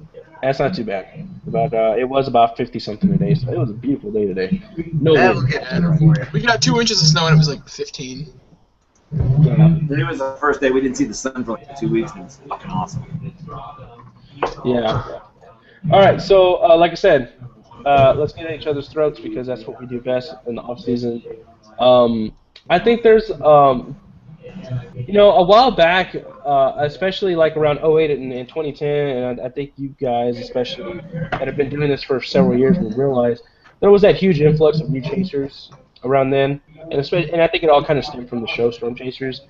And Storm Chasers was done. It stopped showing in I think 2011 or 2012. I think it was 2011. Yeah. Right. Yeah, it was 2011. Okay, Yeah, so they had a warning. it's been 5 years since the show stopped, and I remember there was this discussion that when the show stopped, then you might not be getting these new chasers anymore, and there might be an actual decrease in chasers. Maybe, hopefully, that's what we were hoping for, but I feel like that isn't the case. And the reason I bring this up because it's like a lot of these new chasers, they're real testy.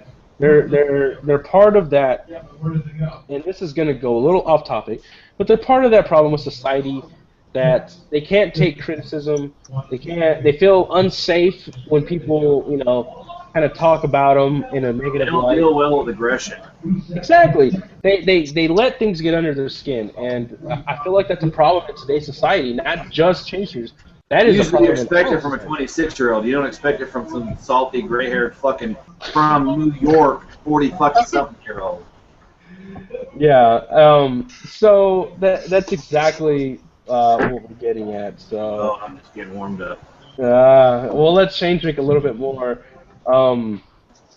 But yeah, it's just this problem with society that people get, and it's plain and simple. People get too offended very easily.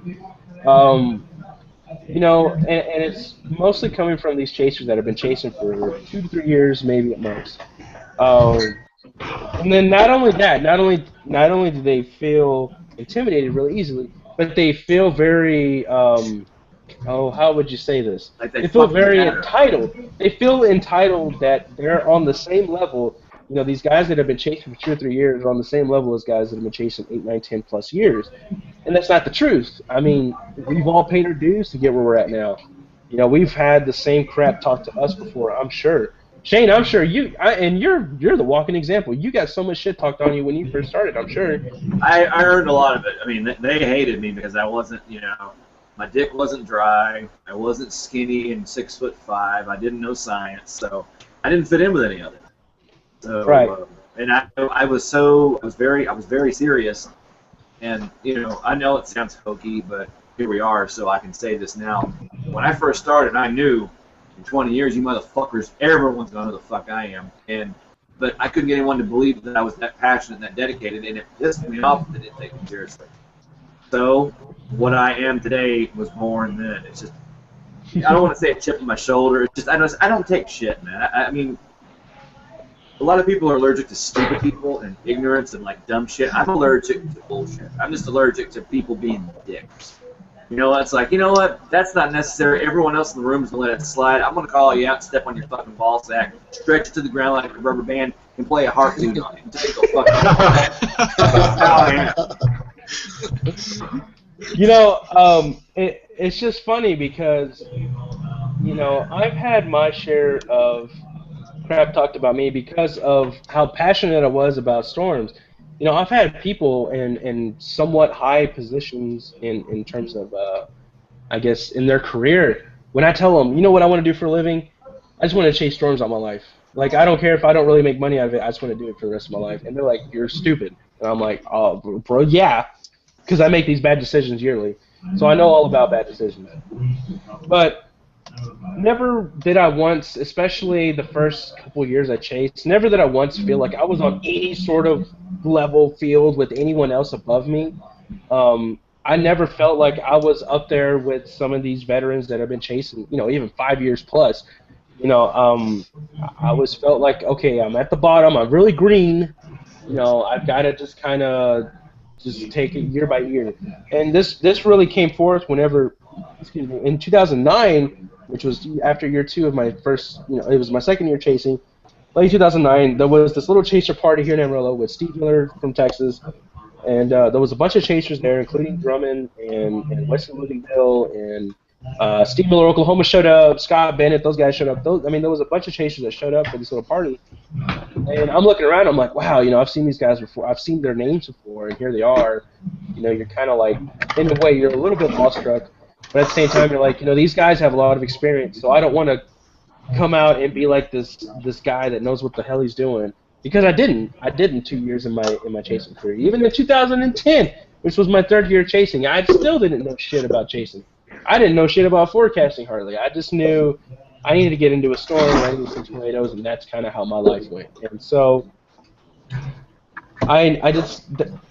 what I'm getting at is, it seems like chasers these days, in 2015 and 16, they've been chased for a couple years, and they feel like they're right there with you. They feel like they can take you head on, in some sort of egotistical, contest, thinking that they're better than you or they're just as good as you. I mean, and not only that, not only do they have that feeling, but then they have this entire group behind them of followers and supporters that enable them to feel that way. Yeah, you got it. You are the best around here. Oh yeah, your stuff is great. You're one of the best out there. By the way, before we go any further, I know a lot of these new likes on my show and my page. I see every name that pops up that likes the Ghost Train. I see all those names, and I guarantee you, a lot of these names are coming from one group of one person's followers, and I know what you guys are doing. You're not only Warren Fadley. Oh yeah. That guy hates me after we drove into softball-sized hail on June 14th, 2014. He posted on his personal Facebook page a massive rant about my video when I was guiding for Extreme Tornado Tours. We got into big hail, blew out the windshield. People had fun, and he was like, "These irresponsible motherfuckers! I'm gonna call Kansas Highway Patrol on all you people." And I was like, I was just following instructions. That was pretty cool, honestly. Blew out the window. Well, it was pretty so irresponsible. So irresponsible. That's what people pay for, though. Shame on you. Yeah, no, it wasn't Warren Fadley. I don't even think. I mean, I'm sure he knows I exist, but I don't think he cares about what I do. He's still relevant. You guys know exactly who I'm talking about. It's the guy that's been in all the Chaser Speeds the last couple of weeks, which is fine. I mean, all you that are watching, thanks for watching. You're boosting my numbers. I really appreciate it. I'm actually looking at my viewers out there. I'm actually Jesse Post guys. Fucking I'm tune actually, in, I'm actually looking at my live views. I'm gonna make it worth the price of admission for you pussies tonight. Yeah, you guys just wait till Shane gets on. Help! You guys are actually boosting my numbers. I've never seen that many live viewers right now. I don't think our weather guy that's got minions. Hey, I talk shit on Mike Phelps. He's got more goddamn dickless minions following him than anybody. I set records last week, so fucking do it, man. Talk shit. Yeah, let's do it. Bad publicity is the best publicity. So yes, it is. I don't think I've had this many. I don't even think I had this many viewers on the Weatherfest show, and that was a big. How many did you have? Well, we're pushing 60 the whole show, 60 viewers live. Wow, those are like all the pre-show. That's good. Yeah, I mean we average half that on a regular show. So obviously either a lot of people miss me, or I guarantee about 20 of those are part of Jesse's crew, which is fun. You're gonna have 1,000 on the old archive in another week. Oh, this is gonna be great. I should monetize this and make money off of this. Go viral. Are you not monetizing these? No, I am. I was gonna say, dude, you gotta get on that shit. Royalties. You gotta get those. You gotta get those. Yeah, as much money as I've made, maybe I could buy each of y'all one Coors Light or something. I don't know. Hey, it's worth it. I was going to say, I'll have a beer. I'm not going to turn that down, especially since mine's empty. Here you go, man. You need to buy Alec some taste because he's drinking Rolling Rock. That shit. No. Oh, that shit's awesome. Come on, man. Hey, well, look what I Yeah, got. on Sundays. Oh, 211. Yeah, you are Lucio. Yeah. Is he doing that Steel Reserve shit again? Yeah. Yeah. Check it out. Every time I see that shit, I think of him, and I stop and I go, and I shake my head and I walk on. It's like drinking maple syrup. Like, it's fucking. Yeah, with formaldehyde. Not Steel Reserve. Oh, God. Hey, if you could muscle this shit, there's a man's beer right It's here. like devil's spit. I bought a 6-pack in 2002 when I was still young, like you fuckers, and I couldn't finish it. Well, hey, Shane, Tommy's the one that loves those IPAs. You know, Tommy drinks a lot of those IPAs. Actually, I drank IPA I last night. hate IPA. I was gonna get some from the show, but I had to. I went back to my wheelhouse. So I have a few here and there. You know, I like the style, but at the same time, I get burned out on them. Yeah, I like pine cones, just not all the time. if I got drunk off of those IPAs, man, I really hurt. So, okay, so we're derailing here. Off of our original topic. That's part of the show, though. Yeah. It is part. Okay, so this all started. I don't even know where it started with me, but I know where it started with me. I don't even remember where it started with me. But apparently he was, and we're talking about Jesse Post, by the way. He mentioned something. Oh, it was like some long thread. I remember because Shane got into him, and it was that same day, and he said something about Shane. What did he say to you? He was like, "All you do is lie." No, he just Tommy sent me. Tommy made a fucking Facebook status out of the blue. I was taking a dump at work, just on my phone, you know, doing what I do. And I saw Tommy made a Facebook status and said, "Hey," he said, "Jesse Post just called Ben Holcomb, Shane Adams, two of the biggest douche nozzles in chasing. What an asshole!" I'm like, I'm mid-turd, and I see this, I'm like, who the fuck is Jesse Post? I don't know who the fuck this guy is. Yeah, who the fuck is Jesse Post? Bridget. Uh-oh, that's my girl. She's so hot, too. My screen goes black. You want to sit down on my lap? See what talk about whatever pops up? Dude, you need to go to 7-Eleven and get some more beer. I am. I'm drinking hers now. Don't worry. I want to go to the corner and get some fucking get some Twisted Teas here in a minute. So am I. Yeah, I'm sorry. You Chasing guys go ahead. I'm blabbing. I'm blabbing. Well, we'll let Shane get a little more sauced up, and he'll come on and do his rant because he had a good one. Believe me, I got some shit to say. All right. So anyway, he said something about like I don't even remember what our conversation was about. But he said something about he doesn't lie to benefit his friends or something like that. I don't remember what he was talking about. I was like, oh, Jesse Post lying? What? Like that's whatever. And let me go back. Let me rewind. Okay, March 19, 2015. Some of you may not remember that day. It was a very marginal setup. It was the first setup of the year. It was in Northwest Texas, right? I was on that. Or did you chase it? Yeah, Tony and I drove down for that. Oh. That was the up near. What was that? It was like Wichita Falls, Seymour. Yeah, Wichita Falls. Yeah, there was Oh like my 2 God. super cells. March 19th, 2015. Yeah, it was a little marginal risk, and Tony and I drove down from fucking Colorado. Noobs. Desperate. So Well, yeah, but I mean, it was the next few days, so it was okay. it was such a marginal chase. I mean, and the reason I wanted to go was because I had a couple of other guys wanted to go, and so it wasn't going to cost me a lot of money on gas. And it was just the first setup of the year, and everyone's like, oh, because it was one of those days where you might get a little bee ghostly, wispy thing out of that storm, and so why not take the chance? And so we were chasing, and anyway, we're chasing through the day, and the storm looks like shit now, and we were With Horse, I think was the name of the town, which was further east than I really wanted to be. It was getting close. We were getting close to DFW, and I really didn't want to be there. But anyway, we're on this back road, right? And this road it's 2-lane. There's no shoulder. This reminds me of I don't remember what highway it is that goes west out of Medicine Lodge. I think everyone hates that highway. It's the same damn highway. It's these huge ditches, no shoulder, 2 lanes, right? And the storm just passed overhead, so the roads were slick. They were soaking wet. And I'm actually driving 75, and I'm pushing my luck because I'm like 75 on these roads is really pushing it. And what do I see in my mirror was this shitty-looking spray-painted Cavalier that blows right by me, dude. Like, got to be doing 85. And on the back of the car, it says Stormstalker. And I'm like, what the fuck? And, like, once he got in front of me, there was so much spray from his car that I had to hit the brakes. And when I did, I was like, ooh, like, the car wanted to, like, totally go off the road. And I'm like, oh, shit. Like, this guy just almost killed me. So that was incident number 1. Incident number 2, and I think I have it on video, but I think it's on my camera that's broken, so I don't even know if I can pull it, unless I have the raw files on my computer. April 16th, 2015, which is last year. Texas Panhandle setup, enhanced risk. There's a lot of chasers out there on that day. I think some of you guys are probably on that day too. Was it the Gus NATO day? Like Craig Merrick said, like 20 miles.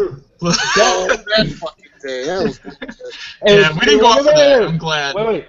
It was Gus NATO day in the Panhandle. Rain Wrap Wedge near Keller, or not Wedge, but Multi Vortex in Kellerville. Yeah, that I saw, and David Reimer got video of it too. And so, yeah, Reimer did. And there was a really nice stovepipe. Yes, Oklahoma Sayre. No, in the Panhandle, north of like Wheeler, out ahead of that whole line. I remember that. Some farmer got footage of it. It was crazy. Of course, farmers always. It was in front of the like whole line of storms, and then I think Sayre happened too, like right at sunset. Sayre. I do remember that. People were heading home, yeah. Like Menzies and Sullivan got that Sayre tornadoes. They were heading home, yeah. Yeah, we talked about this, and there's a great show because I think I had Jeff Duda on the show, and he was, oh my god, he fucking hates that day. I mean, I feel sorry for Jeff because he really fed that day. Oh, hey, my viewers went down. I wonder why. And so I just lost 10 viewers. People are getting bored. We need to. Sorry. Anyway, so the one thing that I saw the same damn car and it's on my video. He's actually parked in the northbound lane on this farm to market road. There's no shoulders again because it's farm to market road. He's parked on the lane recording south when all the action was like due west of us. Like, what is he doing? Like. This guy, and it's the same car. It's a Stormstalker, so it's obviously Jesse.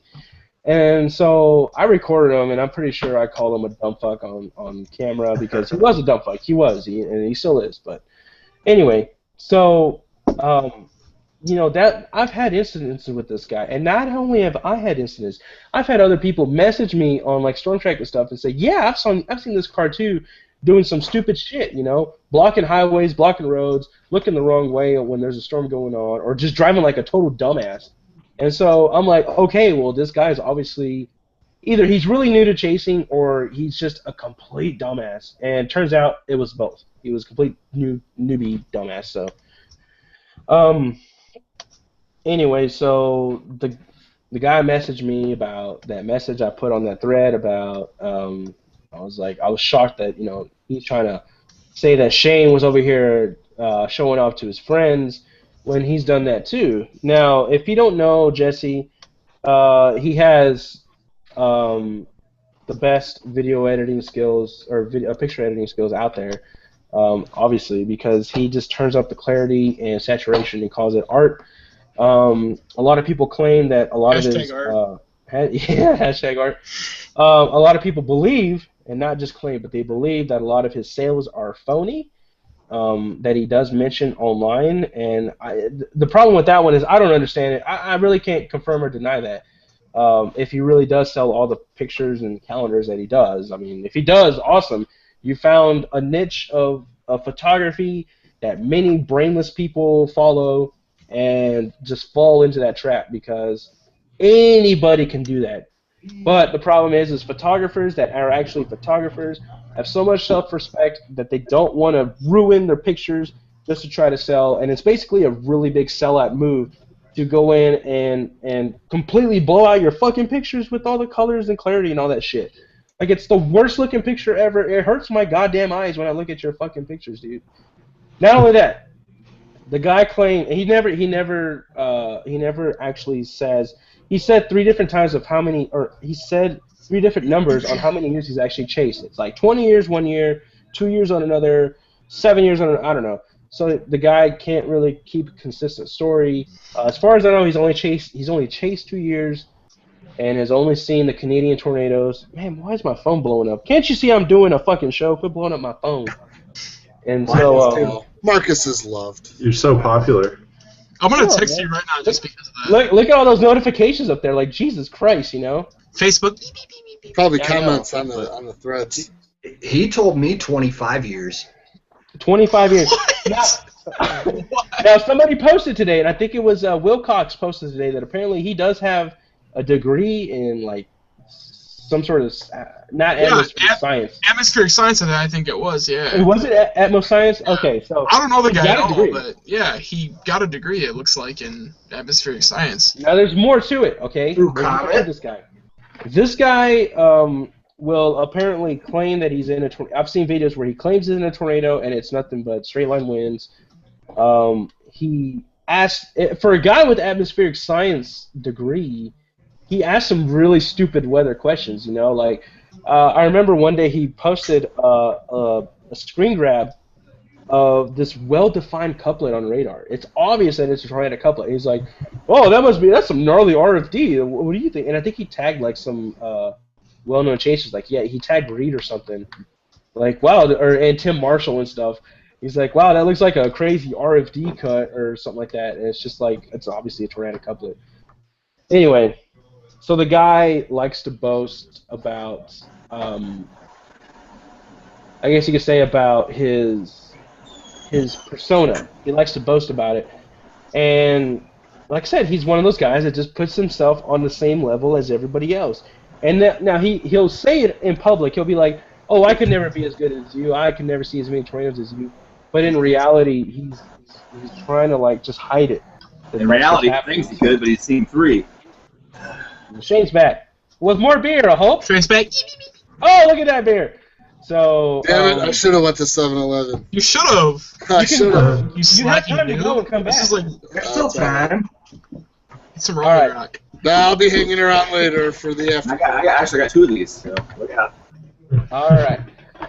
So, okay. So I've said, I think, about what I can about him. I'm sure there's a lot more to it, and I'm sure Twitter. Yeah, guys, blow up the show on Twitter if you want to say anything about Genesee Post, because I honestly think that this could be a reality check. You know, he believes that everyone likes him. Like, he thinks that everyone is. I don't even know him. Fan. No, but that's what I'm saying. He I thinks don't know him everybody either, though. likes him. He thinks like everyone's just like his best friend, and oh, they're chasers too, so they're gonna respect the crap out of me. Well, actually, no, we don't. No one does. I went to his website to do research to figure out. I gotta figure out. Okay, I gotta figure out who this guy is that hates me that I don't know who the fuck he is. And I'm like, you know what? I would not like you based on your website and the presentation and your backstory. Even if you had never said a word about me, I wouldn't like you. But if you hadn't said a word about me, I would say a word about you. But since you went out and called me one of the biggest douche nozzles in chasing tonight, I will earn that title. Yeah. And you will be justified in believing that, because believe me, before this broadcast ends, your ass is going to be red with hate for me. He's not joking. He's not joking. Shane's fucking crazy. So before we get to Shane's rant, do any of you guys want to say something about him? Adam, Alec, Max. Adam, didn't he come up to us at ChaserCon when we were sitting there eating dinner? He was there. He was fucking there and didn't come find me. He was there. I specifically publicly mentioned I hope he's at ChaserCon. Really? He was really? there. He was there. Yeah, he He was came there. up. He said hi to me. I've had limited interaction with the guy, you know, until I have a reason to personally not like someone. I try to give people the benefit of the doubt. And obviously, you guys have gotten into some sort of spats with him back and forth and back and forth. For I me, never talked to him. right. Except for, I know Shane, he just kind of called you out of the blue just because you're Shane. people seem to like to do that for some reason. But from what I would always see, there's several private groups on Facebook, and it's just people complaining about his photos. And to me, I think it's funny. If he's getting the sales that he says he is, I'm just laughing at everybody else's butthurt over it. Now, I'm going to play devil's advocate here, because he's found a way to reach into the public, or so he claims. Oh yeah, I mean, you can get a shower curtain with any of his photos. Right, and he seems to have this large public following that he claims exists, and everybody else is like, well, I'm a better photographer, my pictures are better, why aren't I selling pictures? And he's selling this piece of shit. Now, as Alec or Marcus mentioned earlier, it's #art. And people like that shit. I may not like it either, but people like that shit. I don't know why. People love HDR, to tell Oh, fuck yeah. I mean, if you're selling to the general public, they're fucking idiots. Yeah, what you have to do is you have to bump contrast 90%, HDR 100%, So, and you'll sell a photo. You know what? I could give the guy credit for being able to tap into that market. Yeah, that's the whole point. I would give him credit and praise him, but he called me a douche nozzle. So He's found a way to sell. I'm going to rip his rectum out of his anus. I think that's technically right. And I'm going to present it as like a fucking Jeffrey tube of some future spaceship that I haven't designed yet. Well, you see, the new cameras actually have the Jeffrey's tube. That's a Star Trek reference too. Jeffrey's tube, isn't it? Who the fuck is Jeffrey, and why is it named after him? I know. I don't understand that either. I don't. Okay, so Adam he doesn't really have so much a problem with them because he's never actually had to deal with them in public. Now he was at ChaserCon. Me and Skip were actually running the Storm Assist booth, and between one of the talks, he came over to shake Skip's hand. Skip had this weird you know how Skip gets whenever it's something really kind of awkward happens where he's just yeah, nice to meet you too, that's kind of how it happened. Yeah, and so he's over there saying, oh Skip, your time lapse stuff is amazing, and it is. I'll give it to that. And then I was like, okay, that's Jesse. Now if you're smart, Jesse, you don't talk to me.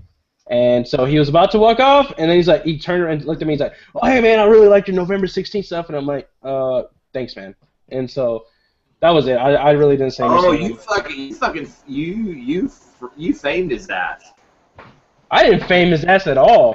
No, it's like thanks, man. I don't need your fucking praise, but I'll give you a story to tell your minions when you go back and go, I talked to Marcus. I love it, dude. It's fucking awesome. If I did that, then all of your minions are welcome. You're welcome. You now. JP. You can now bow down to Jesse Post because he has touched my hand. You are free to idolize him and build a shrine because he has touched my hand. Let's call him JPO because JP is reserved for the real hero, which is Jeff Petrowski, who's a fucking badass. Jesse Post is in the same universe as Jeff Petrowski. I love Jeff Petrowski. Yeah, so man, I don't know. It's bad. Alec or Max, do you have anything about him? You're off the hook. You're the host. You can't control what we do. I take full responsibility. Max disappeared. Max gone. He got scared. Bad about him? Not really. Yeah, I think Max is trying to learn the drum part to Cunt Crusher. There you go. Done. Okay, who actually got that? Tommy, so, and this all kind of stemmed from Tommy's point of view. So, Tommy, tell us what happened. How did this all start? Well, let's see. 3 weeks ago, I made a comment on someone's post, and he came after me, so I started putting up a couple posts about it, and that's where it all stemmed from. So just kind of posting about him and not really saying anything, or? Not really, no. But the thing is like Adam said, there's a lot of people that are pretty much disgusted with how his photography is. But the problem is if he really is selling as much as he's selling, then, well, nuts to us, right? Because he's making money off of these idiots. And, a lot of us try really hard, at least some of us try really hard to actually make a name in this crap. And for him to just go in and just take it all, it's not so much envious or anything like that. It's just like, man, really, like this guy's the one that's doing it. But you know, man, I'm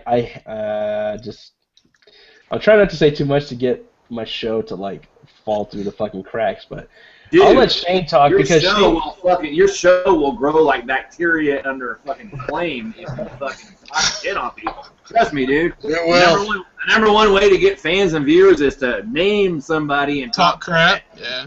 People, right. people love people. It's just not my nature. Yeah, me either. Like, what I do. Okay. like staying out of drama, but yeah, I mean, I have nothing against the guy. Just he seems to have captured a way to get people to buy his version of art, which is saturation and HDR and contrast and everything else, which I have nothing against him for that. It's a one-click button in Photoshop. Yeah, I mean, I have nothing against him for that. Like, if he wants to make his way doing that, that's perfectly fine, and he's never done anything to me, I've never done anything to him. I have nothing against him, but it sounds like some of the stuff that he's said to you guys, or at least what his minions have said to you guys, it has not been pleasant. It sounds like he's got to watch his mouth and remember where he came from. Yeah. It's that syndrome that Marcus talks about. Like, dude, you're new here, so take a step You have to have a back. level of respect and just realize that you're not God's gift to storm chasing. Like somebody like Tim Marshall or Jet Petrosky could easily do that because they're the top. Yes. Like they're the top of the top. He needs to stay humble and just realize that you're really not all that you think you are. You need to realize that you need to just chase, and that's it. Yeah, I mean, Well, he's been chasing 2 years. If you think I'm a douche based on my last 2 years, go back 5 or 10 years. Dude. Are you shitting me? What adjective would you use then? Oh, fuck. Well, I think what it is, and this may be the rise of the social media era of chasing. It's not I think a lot of it's the continued ascent. Continuation, okay. I think a lot of these chasers that come in, and we're kind of, I'm going to spread out away from Jesse and some other chasers too. But I think a lot of these chasers that just start, they see the success from some of us that have been on, chasing for a while. Shane's bringing back a lot of his old footage from, 10 plus years, and so they see that. And then, a lot of us are taking great, we're getting in there, we're getting good photos and videos of terrainers throughout the year, and there's these setups where they're chasing the setup, and they see something that they like, or something that satisfies them, and then they see someone else's point of view, and it's one of us that know how to really get in there, know how to do it perfectly. I wouldn't say perfectly, but doing it well, and they see our point of view, and they're like, holy shit, this guy, like, what the fuck? Like, how come I can't do that? And basically, they're not really understanding. Well, they're not understanding that we were in their position when they started, but now all they see is our success, and they see our success that we've built up over the years of a lot of trial and error, a lot of failed chases, a lot of busts. Man, I don't know how many busts I used to fucking do, but that's my new show. The bust. The lost art of the bust, because nobody busts anymore. Well, that's the thing. Is like these new chasers, if they don't bust, they think that every chase is going to be the perfect chase, and that they did it perfectly, like they nailed it. But the thing is like, okay, all you have to do now is look at the her, and shame on everyone. Okay, wait, shame on everyone at ChaserCon. Whenever Tim Marshall or somebody asked who looks at the her, I was the only motherfucker that raised his hand. Really? No, I did too. I look at the her is right like 70% of the time. Oh, I thought you were saying the her. Shit. Yeah. No. The her. Like, I don't remember who it was. I think it was Tim Marshall. I think it was one of his speakers. It nailed November 16th. How many of you guys look at the her on the chase? And I'm the only one that raised his hand, and everyone looks around. And I'm like, come on, you gotta be shitting me, like. Yeah, okay. I did. I mean, I do. Like, I don't live and die off it like Ben Holcomb thinks. Same with Updraft Felicities, but it's definitely something that I look at during a chase day. Like, of course I'm gonna look at the her. It takes 2 fucking seconds to pull it up on your web browser. You know why I don't use the her? Why is that? Because I look at it from 7 in the morning till like 1 in the afternoon, and it's like a typical woman between the ages of 19 and 30. Every hour, it's a completely different person. Yeah, it's like Supercell and then nothing, and then Supercell and then nothing. It just goes back and forth. Yeah, I mean, models, I mean, basically, here, you know what? Free lesson. Models are tendencies, not absolutes. Don't look at what it shows you. Look at what it shows you and doesn't show you over the course of like 6 to 12 hours and go with that. I forget to look at it because right there. When I started learning to do this shit, the her wasn't around. So I kind of developed my method without it, and now it's here. I kind of just forget about it. Like it's there's another tool. Adam's got dirt in his nose.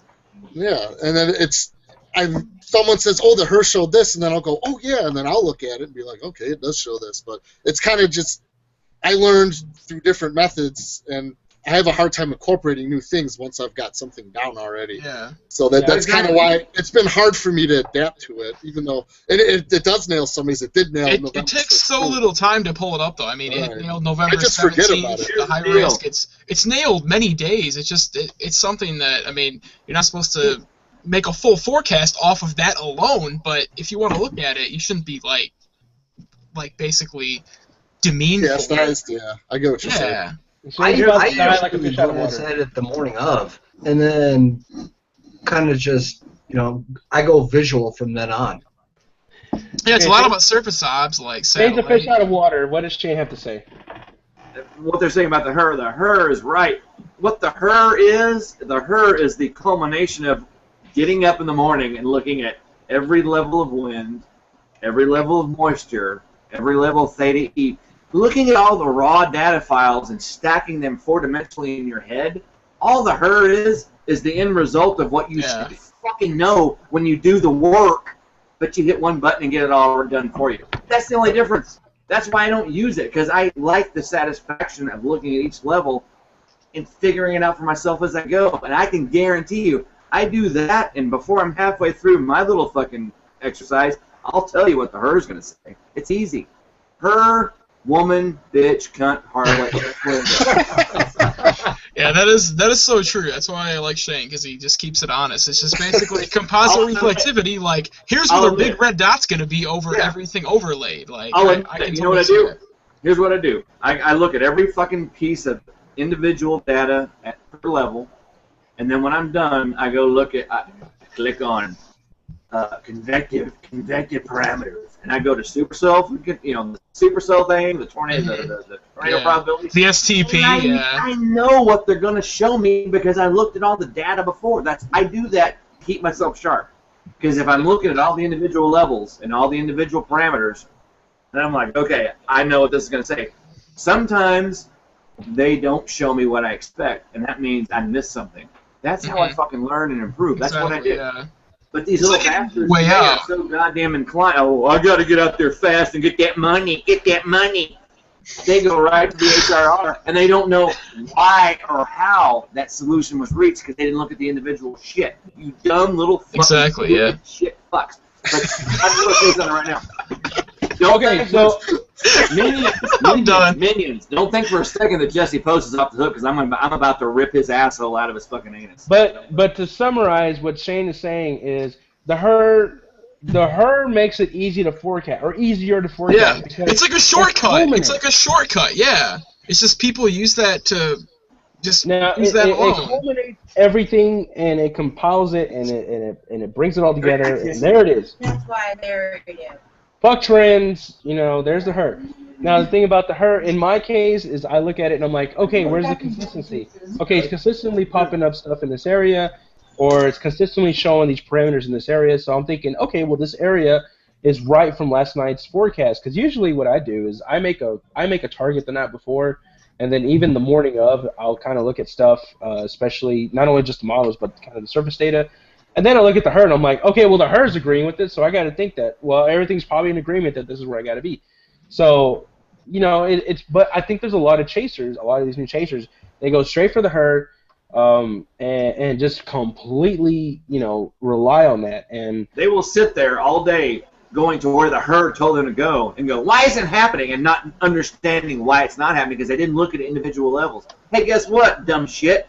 That herd fucking bullseye was based on all these individual levels. Did you not go and look at the 700 millibar fucking theta E? Is it a little dry at 7,000 feet?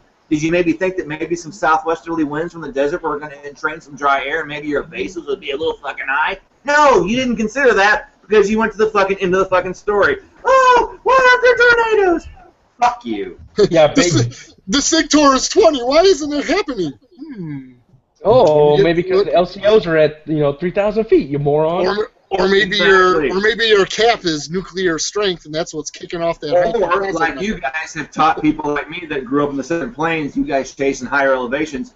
You have taught me that just because the raw number, it's 70 over 48. Stay home.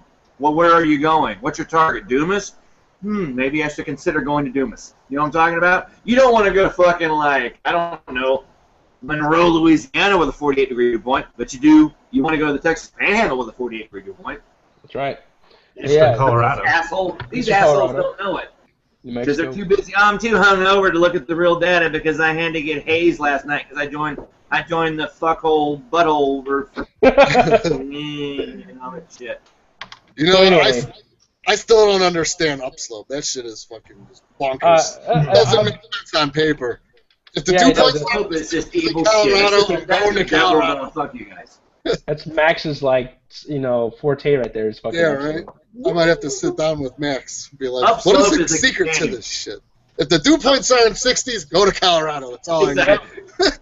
Upslope is for people that wake up in fucking Bennett, Colorado to go, do I want to go to Aurora or do you want to go to Lime? That is upslope. That's all it is. You go to one of those two cities and you wait, and there's 80 landfalls, and they're all tornadoes. That's what it is. That's all you have to do. Honestly, I just wake up and I know that there's upslope flow, and I just sit on my balcony and wait for the storms to start firing along the DCBCs. I know that Max can also wake up in the morning, and if he puts his mind to it, he can play Cunt Cruncher. Yeah! So, upslope, that's that. Upslope's now, great. what's funny is this sounds exactly like the same rant that Shane had after May 9th of last year, because he was talking about this.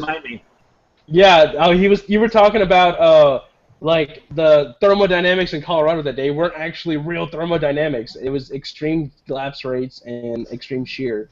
And you're like, the dew points or the temperature. It was like, I don't know, Max could probably remind me. It was like 60 over like 40 out there or something like that. Like the dew points. The dew points were a little higher than that. But that was surface low induced. That storm. Yeah. All the tornadic storms that day were right along the surface low. Early that morning, right around noon, there was a storm that it went in almost like a half circle because it was literally circling the surface low back west by Pueblo. That storm produced by tornadoes. Yeah, that's what I call the evil string of pearls. Yeah. Now, okay, so we're bringing all this up because we're trying to show that a lot of these noob chasers that start out chasing, they look at just one thing, which is usually the hurt, and they base it off of it. New chasers, Max Olson, he's the exception. No. I just make it seem like I know everything. All these tornadoes I score in Colorado, like I said, I just sit on my porch, wait for it to happen, then I type on Facebook and act like I made a beautiful forecast and I knew all it was you going to people happen. watching, taking notes, Max Olson is the shit. He knows it. Max has been chasing longer than I have. Just remember that. So. Yeah, that's weird. Yeah, it is. Like He only gets half credit. He only gets half credit for all the years before we had a driver's license. Okay. So anyway, let's backtrack because of course we're getting off the rails again. But that's what we're saying is like a lot of these guys that are out there all the time, and you kind of have you chase more, you're gonna see more. It's just part of it. And so guys like JC Post, man, he's always out there because I don't think he has a real job, but I guess he just did well with his money. Oh, here we go. Look, here, you want to see how bad this guy is? Thank you, Jeremy Perez, for tweeting me this because I'm gonna so use this. All right. So, okay, am I on Twitter now? We're not in Infinity. Okay, so Jeremy Perez tweeted this to me. He said this was, I guess, from March 23rd, 2015, Northwest Texas. The rig in front of me gets his turn to proceed. Anyway, basically, there's Jesse blocking the road. Big semi truck on this back road having to fly around him. He's got his back to it. Yeah, he's got his back to the truck. Like it's not like obviously he's better than the truck, so he. That's a big ass grassy shoulder. You got like 10 more feet. Yeah, to pull you're over. driving a fucking yellow Saturn. Grow a set, dick. I mean, if you can decide at age 47, I'm gonna fuck life, fuck New York. I'm going to the plains. I'm just gonna fucking mold my life for the next 25 years, like that's what it says on his website. He talks about the next 25 years like they're already in stone. I'm gonna mold it like a big piece of fucking clay, like a big mesocyclone. Look at my fingers. Okay, I got one more example to show you guys, but I'll let someone else talk while I look for it because it's way deep in my storm track messages. I don't know. Does anyone else want to say something right now? Tommy needs to get it. I want to hear Tommy rip some ass.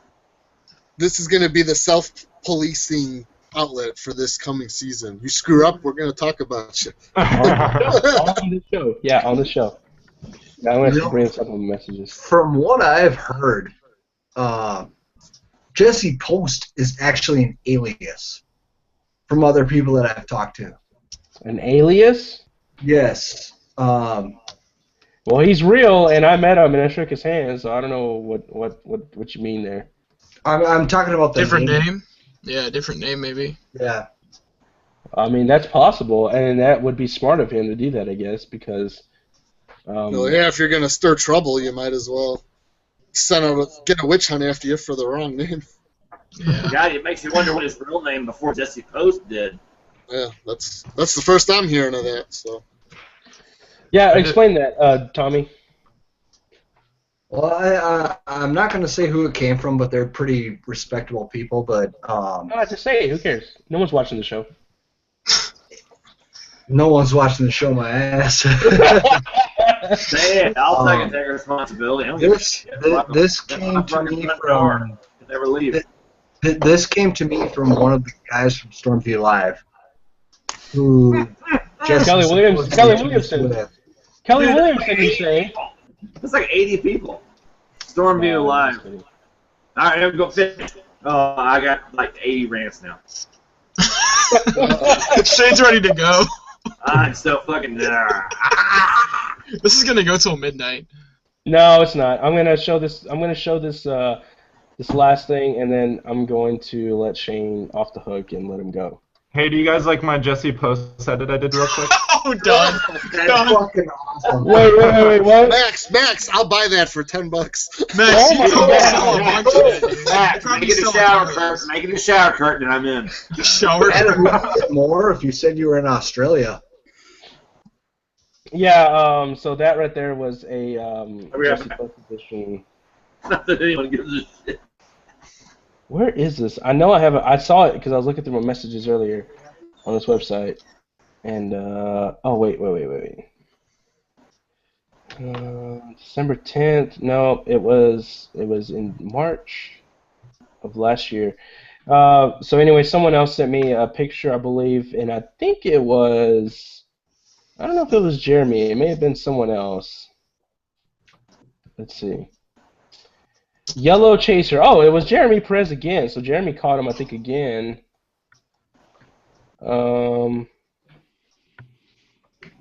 Let's see. Do I have pictures of this? Oh, no, I don't. Dang it. So anyway, this was after that day that it may have been March. I don't remember what a day it was.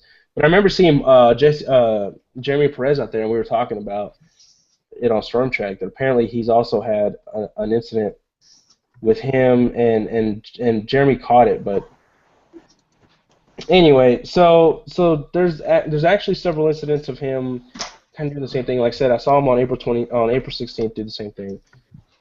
All right, man, Shane, I wish we could see your face, man. Shane, we got to see your face when you do this. You know that, right? Oh, Shane might not be in the building. I have a story Dylan wanted me to tell too. If you want to let that go. Well, say it. Just say it.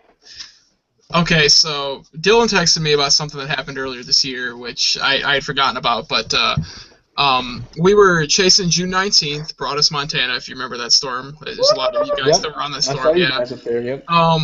So this was later on after the maybe wedge, like nobody wants to call that a tornado, but it was further southeast when we were about to cross back into South Dakota, and when it was warned for, I think it was like 90-mile-an-hour winds and like grapefruit-sized hail or something. It was just a heavily worded warning, and my friend Dylan Calor and his spotter network icon was lagging, and he was out ahead of the storm by probably about 5 miles, like same as us. We were on this highway. It's like the one highway that goes through southeast Montana, and the storm was behind us, and his spotter network icon froze, and it showed him in the core of the storm, like with the softball-sized hail. And Jesse Post made a Facebook post about Dylan and said, like, this irresponsible, reckless motherfucker is in the core of this. Like, he should be shamed. And I'm standing next to Dylan, and I look at him, and I'm like, do you see this right now? Like, you're not anywhere close to the core of the storm. You're not anywhere close to the softball-sized hail that the storm is reportedly having. And he just starts laughing, and he's like, seriously? So that's another, I guess, instance of Jesse Post kind of going off the handle when it wasn't necessary, because again, he didn't have all the facts. He didn't know what was actually going on, and he basically shamed Dylan publicly for core punching this pretty violent storm when he actually was like 10 miles ahead of it.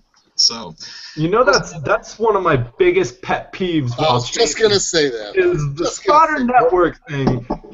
If you right-click on the thing, you can see when it last updated. I know. And most it turns of the yellow time, too. I mean, when it'll turn you're right yellow. in the path of a tornado and people start freaking out, all these he's in the tornado. Oh my god! All you have to do is mouse over it, and you can see. Oh, would you look at that? That report was 5 minutes ago, 10 minutes ago. They're probably not there anymore. Exactly. Yeah. Mm-hmm. Because if that would have been accurate, Scott Peak on April 28th, 2015 or 2014, when he was chasing the Louisville tornado, he was declared dead, I think, a few times, because his spotter network was a couple minutes ahead of the couplet or the circulation, and there was a couple times where his icon was right in the actual tornado. Same with Steven. My friend Steven Jones, I think, was actually declared like hit or dead on the Weather Channel by one of the meteorologists. Somebody on the Weather Channel. Yeah, somebody on the Weather Channel was actually saying that he was chasing with Kim at the time, like they were reporting those people as impacted by the tornado when really they were a couple miles ahead of it. So what does the Weather Channel know about people being impacted by a tornado when their number one guy got blown away by El Reno in 2013? Exactly. Tornado hunt, found it.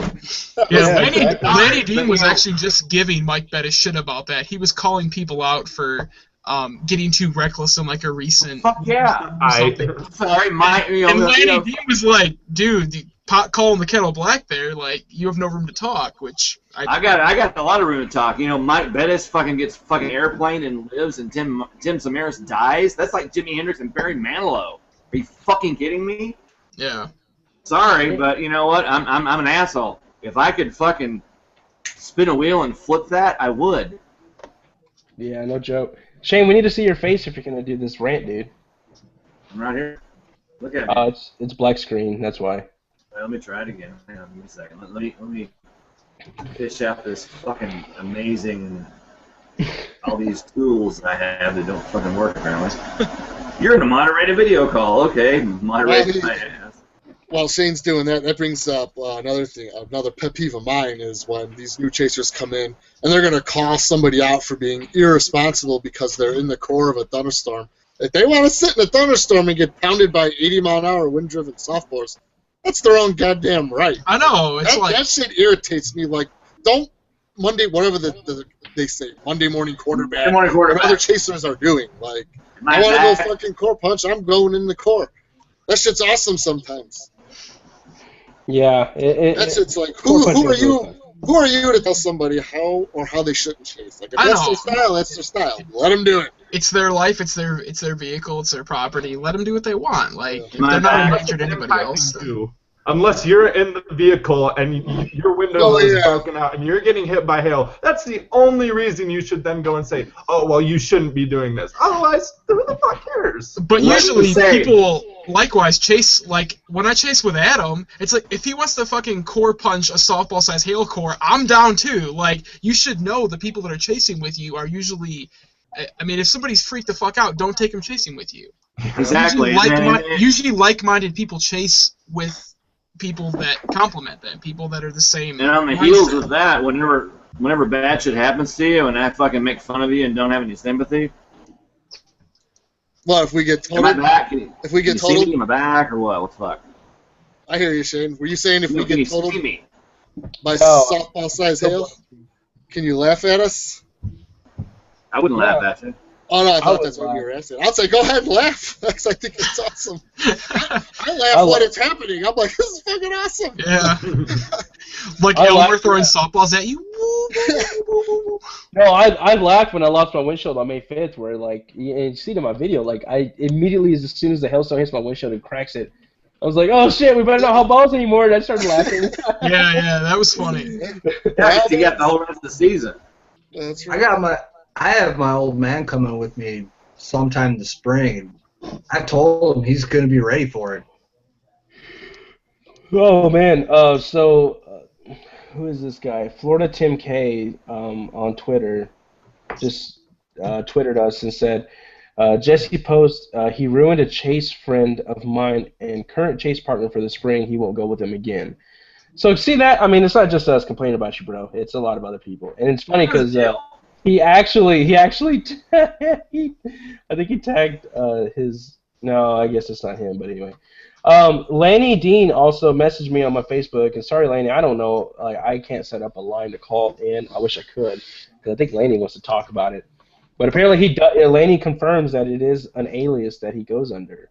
That's not actually his real name. Laney Dean, back from his vacation off the face of the earth. He's been around. He saw Canadian.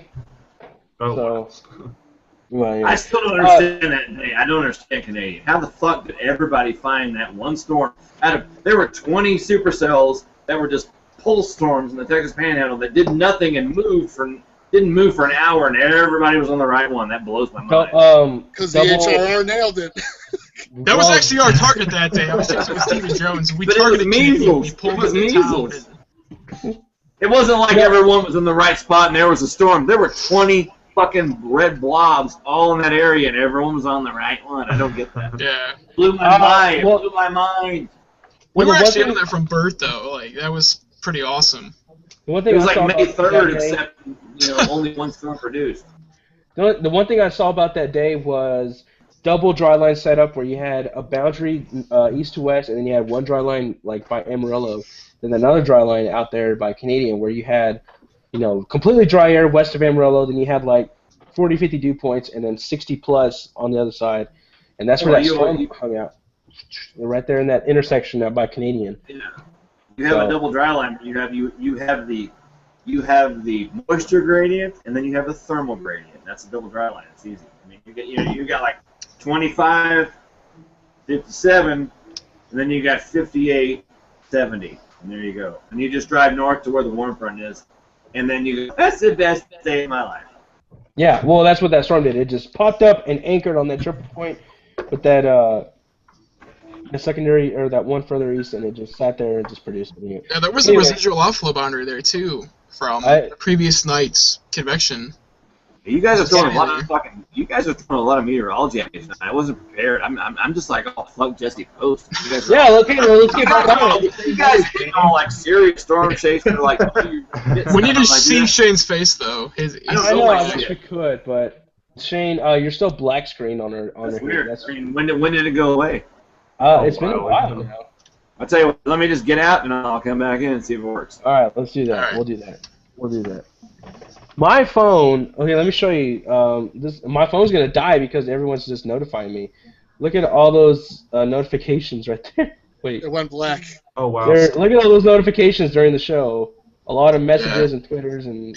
People have been telling me they've been messaging you though, like Kent's below and. Well, too bad. Chelsea. Yeah. See, I'm busy. I'm Exactly. Yeah, hosting this goddamn show. they made me like do stuff to. That's why Yeah, it they was wanted me to like do that. they I'm like, were, I'm not waving. they were distracting me when you guys asked me that question. I was like, what? It was Yeah, that's why you those look two were drunk. You're like, Oh, mine's Alright, been Shane. going up all night. Shane's All right, back! Yes! He's All back. right, Shane. So tell us about your best friend, Jesse Post here. Me? Yeah. Alright, I gotta be honest with you, and I practice this all fucking day. I practice this I thought all Mike Smith was his fucking best friend. day. I don't know who the fuck this guy is. Until today, I couldn't have picked this guy out of a lineup if someone put a gun in my head and said, tell me who the fuck Jesse Post is. I don't know. Because I don't know him. I haven't had any that I know of real-world encounters with him. But I see Tommy post a status where he says, hey man, Jesse Post called Ben Holcomb and Shane Adams two of the biggest two nodules in Jacksonville. And I'm like I said earlier, I was mid-turd in a nice poop session. I'm like, okay, who's this guy? I don't know. Didn't give a shit. Wow. That's like a band warming up for a concert. Anyway. Jason Cooley? I don't know who the guy is. I went and looked at his website specifically tonight to research it so I would have, like, you know, some basis for my opinion. And I'm like, honestly, if I had never heard of this guy and, because I haven't heard of him, if I'd never heard of this guy and he'd never said anything about me publicly shitty, I wouldn't like him because his website's shit. He's one of these fucking, I lived a shitty life and I decided I'm going to chase my dreams and make the universe my own, blah, blah, fucking blah. And he talked about the next 25 years like they're going to happen. It's already set in stone and it's fucking freaky. He's this artistic fucking mind that thinks he's entitled because he decided he wanted to be something. And I'm like, dude, if I had never known who you were, had never heard a damn thing about it, all I see is Max. Am I still here? You It's can going still back get and me? Yeah, I can still see you. Yeah, I got you focused in. Yeah, I'm dead. Oh, no, you're good. Max, you're Keep talking. Oh no, I think we lost him. He's Yeah, well, frozen. He's God frozen. damn it. He'll come back on. It was flip-flopping between Shane and Max. Yeah, Max Sorry. keeps moving. Max, sit still. I was switching Fucking headphones. ginger beep, sit still.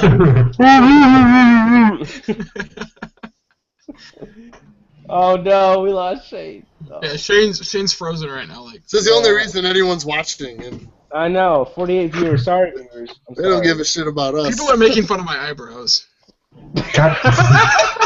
I'm not even kidding. Fucking caterpillars. I know they are.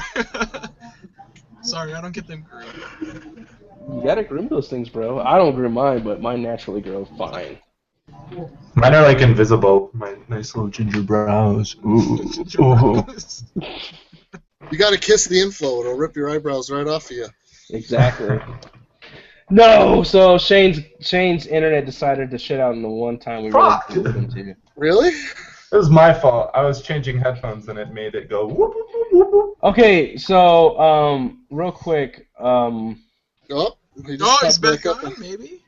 I see May 3rd, 99, I think. Yeah. Yeah, here two we of There's them. two. Twins. I see twin Shanes. I see a satellite Shane. Satellite Shane. Done. Oh god, triple. All right. A triple. This is better than Pilger. I would take that right now. So anyway, Justin Wilcox messaged me, and Wilcox is this guy. He's a pretty good snooper, right? So he messaged me, and let's see what he says here.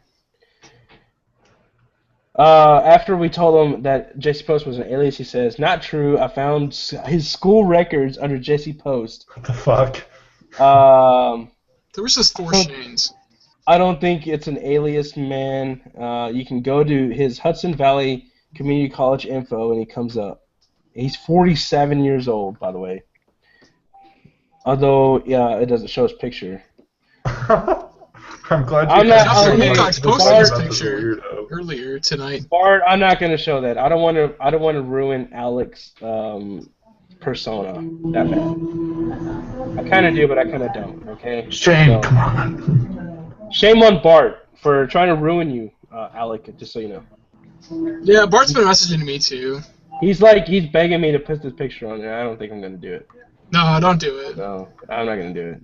Bart's just now he called me a faggot. He's in Arkansas right now, so we need to feel bad for him. Yeah, I'm not doing it, Bart. Poor guy. I'm not doing it, Bart. He's probably Sorry, bro. spooning with like Billy Wade or Logan Burris right now. Done. Oh, Shane can't get in. What? God damn it. I just saw the message. No. It's got to be his internet, man. I don't know. Yeah. You think living in Dallas, that internet would be good? Well, if it's stuck with AT&T, then you're kind of fucked. So. Oh man. I thought I was going to have internet problems tonight, but somehow I haven't. But anyway, okay, so Shane was fabricating this thing. I really hope Shane just, if he can't get on the show, I really urge you guys to go and watch.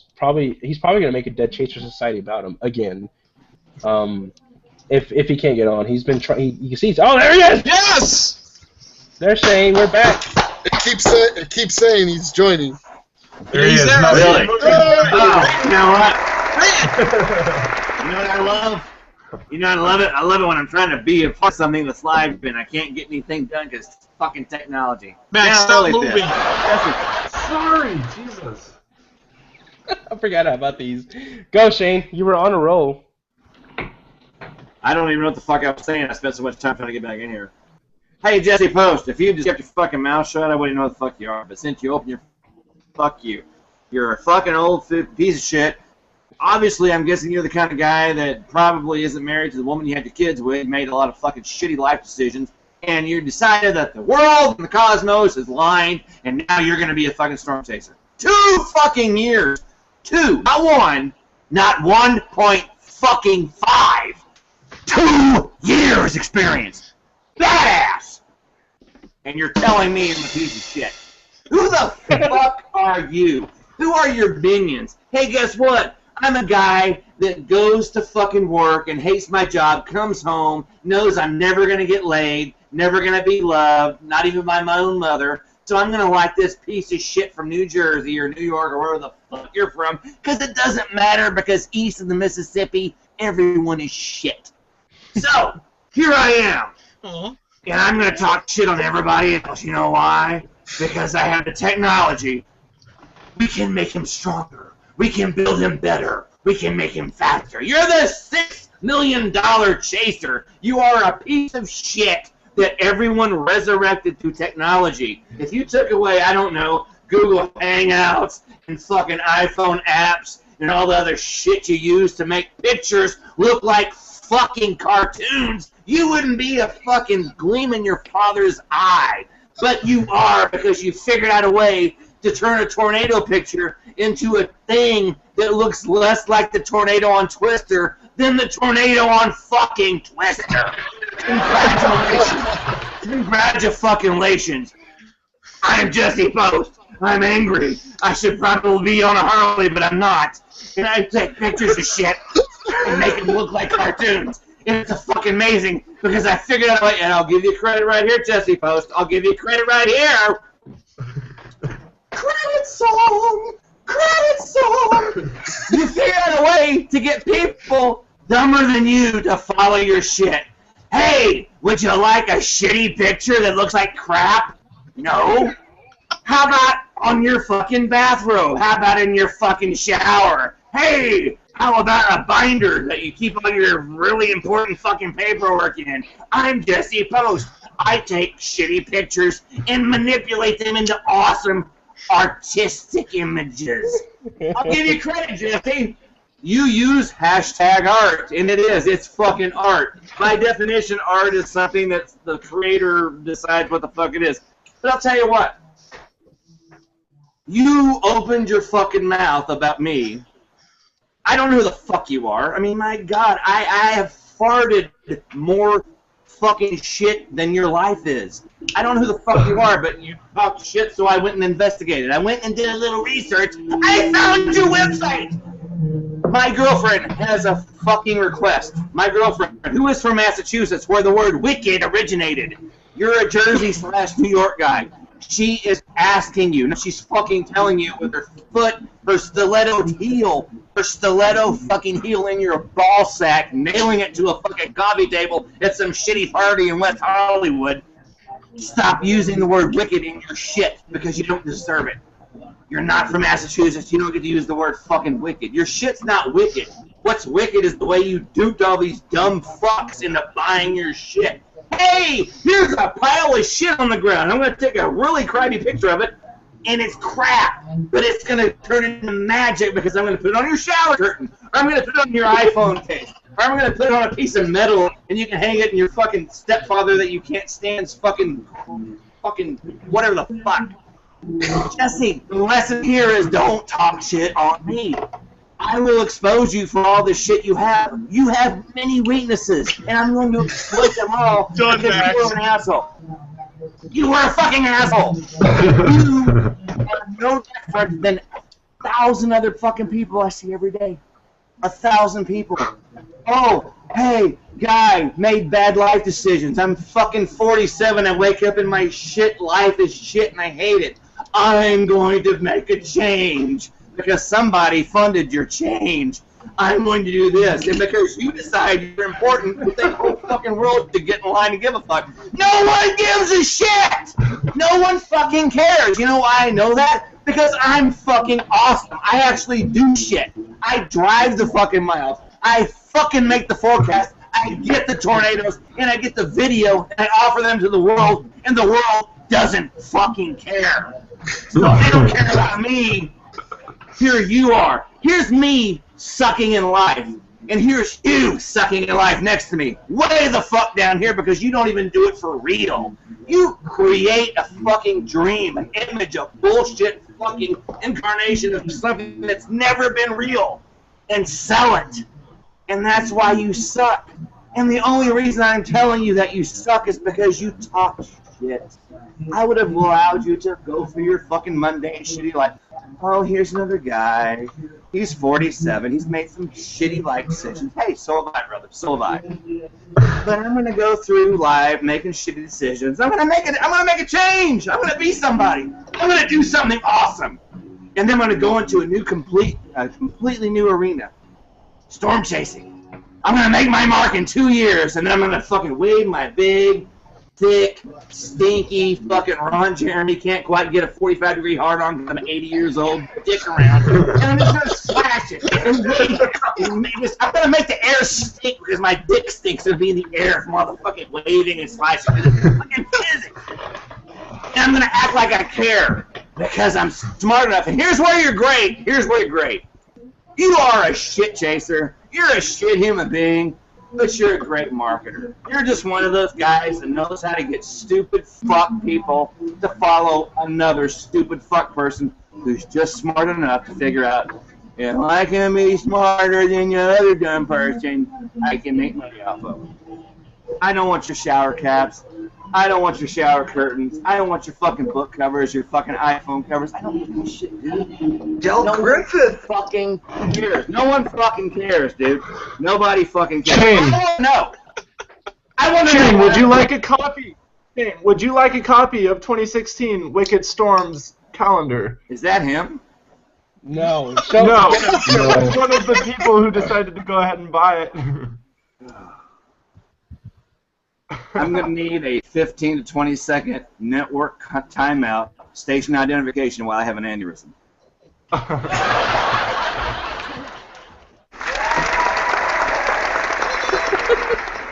All of this, Jesse, the point of all this is it's entertainment, but the main point is this wouldn't have happened if you'd kept your fucking mouth shut. Don't walk into a room where you think you have a little fucking clout because you've been doing shit for 20 fucking minutes. Don't walk into a strip club with $1,000 thinking you're gonna fucking scoop up chicks for $20 a fucking pop. When you walk into the room and there's a guy that's sitting there getting table dances from chicks that are 10 times harder than the chicks on your arm for $1 a pop. You know what I'm talking about? Don't fucking step on people's dicks. Just don't do it. You're an asshole. You were an asshole when he came out of the fucking corral. If you were a bull in a rodeo, before the guy even sits on you, you know, they always get him in the fucking carriage, and they walk the fucking rider up there, and they let him get over there and stand over, and they lower him down. Before the guy's ass hits your fucking back, you're a dick. But if you don't talk shit about that guy that's going to get on your back, no one's going to say anything about it. They're going to let you go through life and be an asshole. Most people who are assholes get to be assholes because they don't talk shit. They have that thing called, I don't know, humility. They may be idiots and they may be dumbasses, but they're not overly arrogant. But you are. You made the mistake of walking into a fucking party where everything was awesome, and all you had to do was join, and you walked up to the guy that was hosting the party and kicked him in the balls. And that guy's like, okay, you know what? You're never going to go to a party again and not be the guy where everybody points and laughs because you got a small dick. That's what you've done. And anyone who defends you, all you fucking minions you're watching, fuck all you motherfuckers, because you fucking pieces of fucking dog shit on a concrete fucking walkway to a shitty apartment in a bad part of town getting rained on and spread by fucking late season fucking flurries.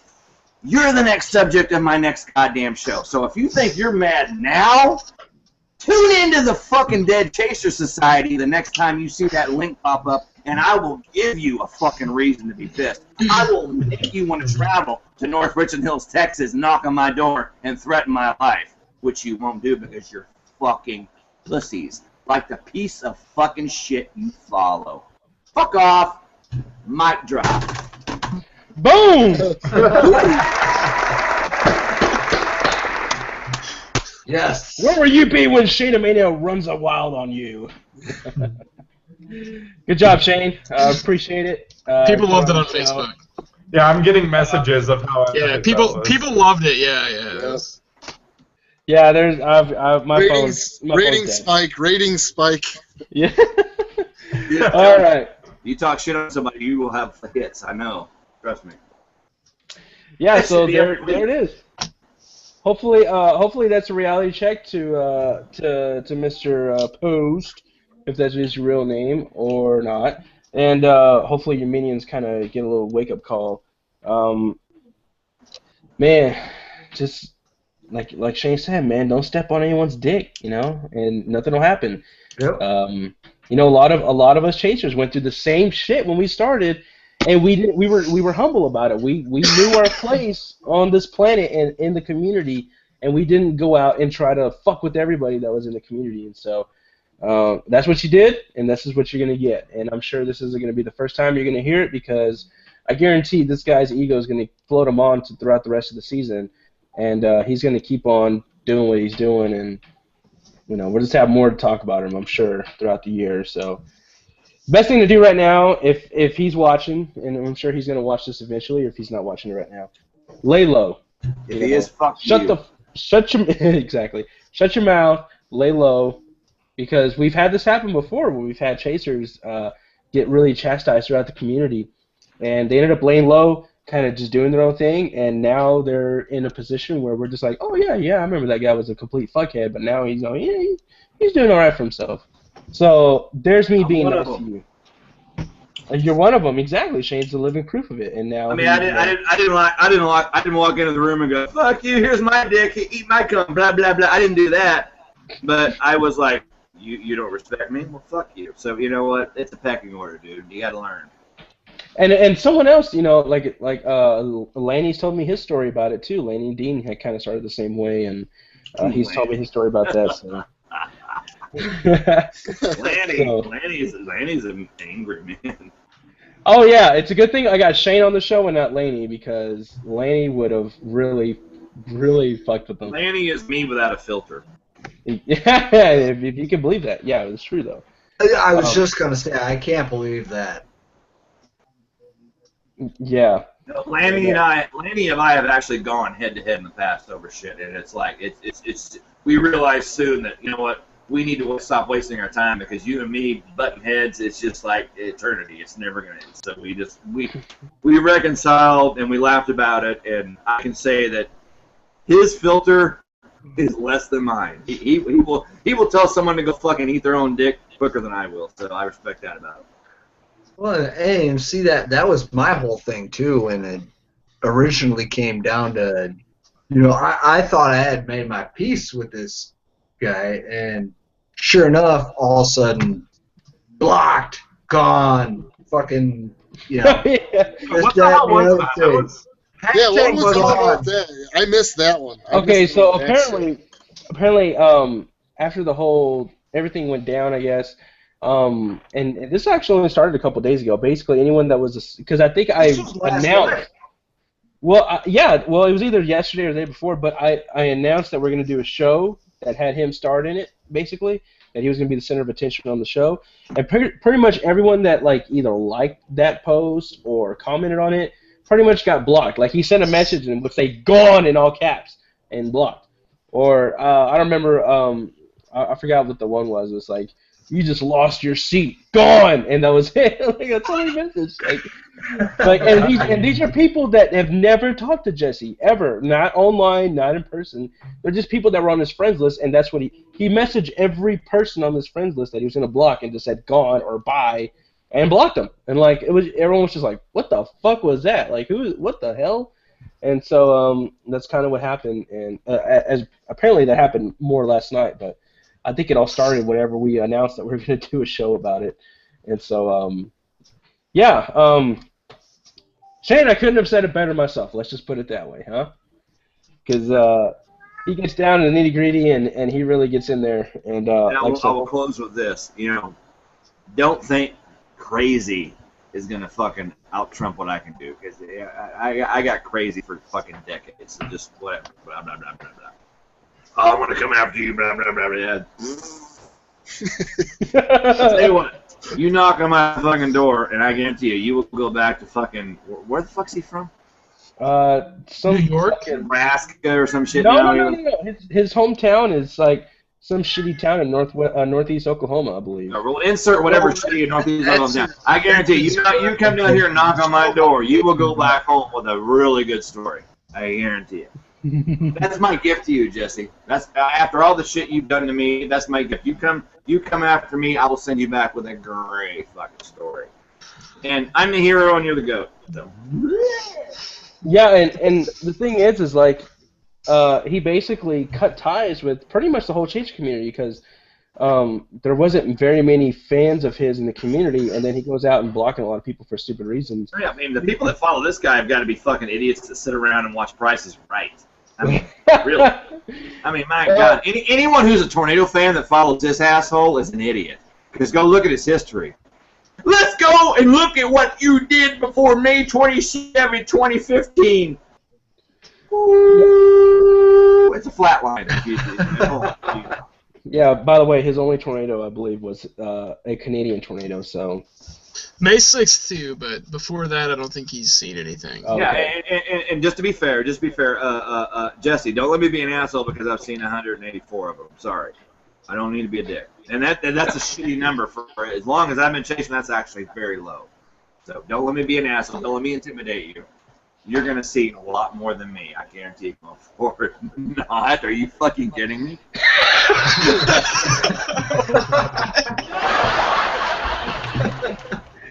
Oh, that was good. Or not. Okay. All right. So I think the point got across. Hopefully he hears it because it's a very good point. He will. No, he will. I'm sure a lot of his cronies are part of these. Oh yeah, everybody out there watching this with the taste of Jesse's balls on their tongue. Oh yeah. I'm sure we'll all be receiving messages tonight. Oh yeah. I'm sure I'm gonna get messages about I'm gonna sue you. I'm gonna. We're all gonna be hated by association. Yeah. All you guys. If you want my address, you can come to my front door. I guarantee you won't win. Marcus, how many viewers do you have? I got 54 live viewers now. Nice. So we've had 0 guns and 1 Shane Adams. I think I'm gonna win. There you go. Wait a minute, a great way to end the show. This is what I keep on my bedside. Fuck guns. Guns are too humane. Watch this shit. I've got a really dull knife that I carry around, and that dull knife, I'm sure, is gonna feel great if something were to happen. This is what I've kept by my bedside since I was a senior in high school. This is how you take out a fucking home invader, right here. Oh, I don't want to shoot you. You might die and not feel pain. depending on what way I grab it when you stir me out of a deep sleep coming into my fucking home, you're either going to get knocked the fuck out or you're going to get goddamn impaled. Medieval That hammer has a hell motherfucker. of a This is what fucking happens when you come into hold my on. world right here. Try this shit and fucking pull it off now. I got me one of these next to my bed. The Exactly. whooping stick. You're damn right, man. You know what? I don't want it to be quick. I don't want it to be quick and painless. It's not about getting the job done. It's about getting the job done and making them feel it. Alec, Alec, do it again. Pencil. What's Alec gonna do? Is Alec gonna Chinese water torture him with a pencil? I broke. Oh, he broke it. He broke your weapon. Oh my god. I'm sorry for violent tendencies. I apologize. It's okay. We've all had some alcohol in us, I'm sure. So I it was blame it on the expected. alcohol. But I'll wake up tomorrow morning and I'd still stick that fucker in your temple. Jesus Christ. I just checked my Facebook. I got like 18 notifications since I looked at it 5 minutes ago. So, all right, yeah, we'll end the show on that note. Like I said, I'm sure he's seen it, and I'm sure we'll do the show again in a couple weeks or maybe sometime next month before the chase season ramps up. I want to thank everyone for watching. I want to thank all of our guests for showing up and being on the Even show. you pussies that back that asshole. And exactly. Sorry. I got So, Tourette's. My bad. That's if we're not. That's if we're not buried, or we'll be back next week. That's if we're not chopped into pieces in the back of a yellow Chevy Cavalier. Oh, we won't be. All I right. guarantee you that shit. Exactly. All right, folks. Thanks for watching. We'll be back. I'll make an announcement. We're doing the show again. Make sure you watch Shane's show. Of course, it's going to be great because he's going to go on some more ranting. That's all Shane loves to do, actually, on his show is rant, and it's great to watch.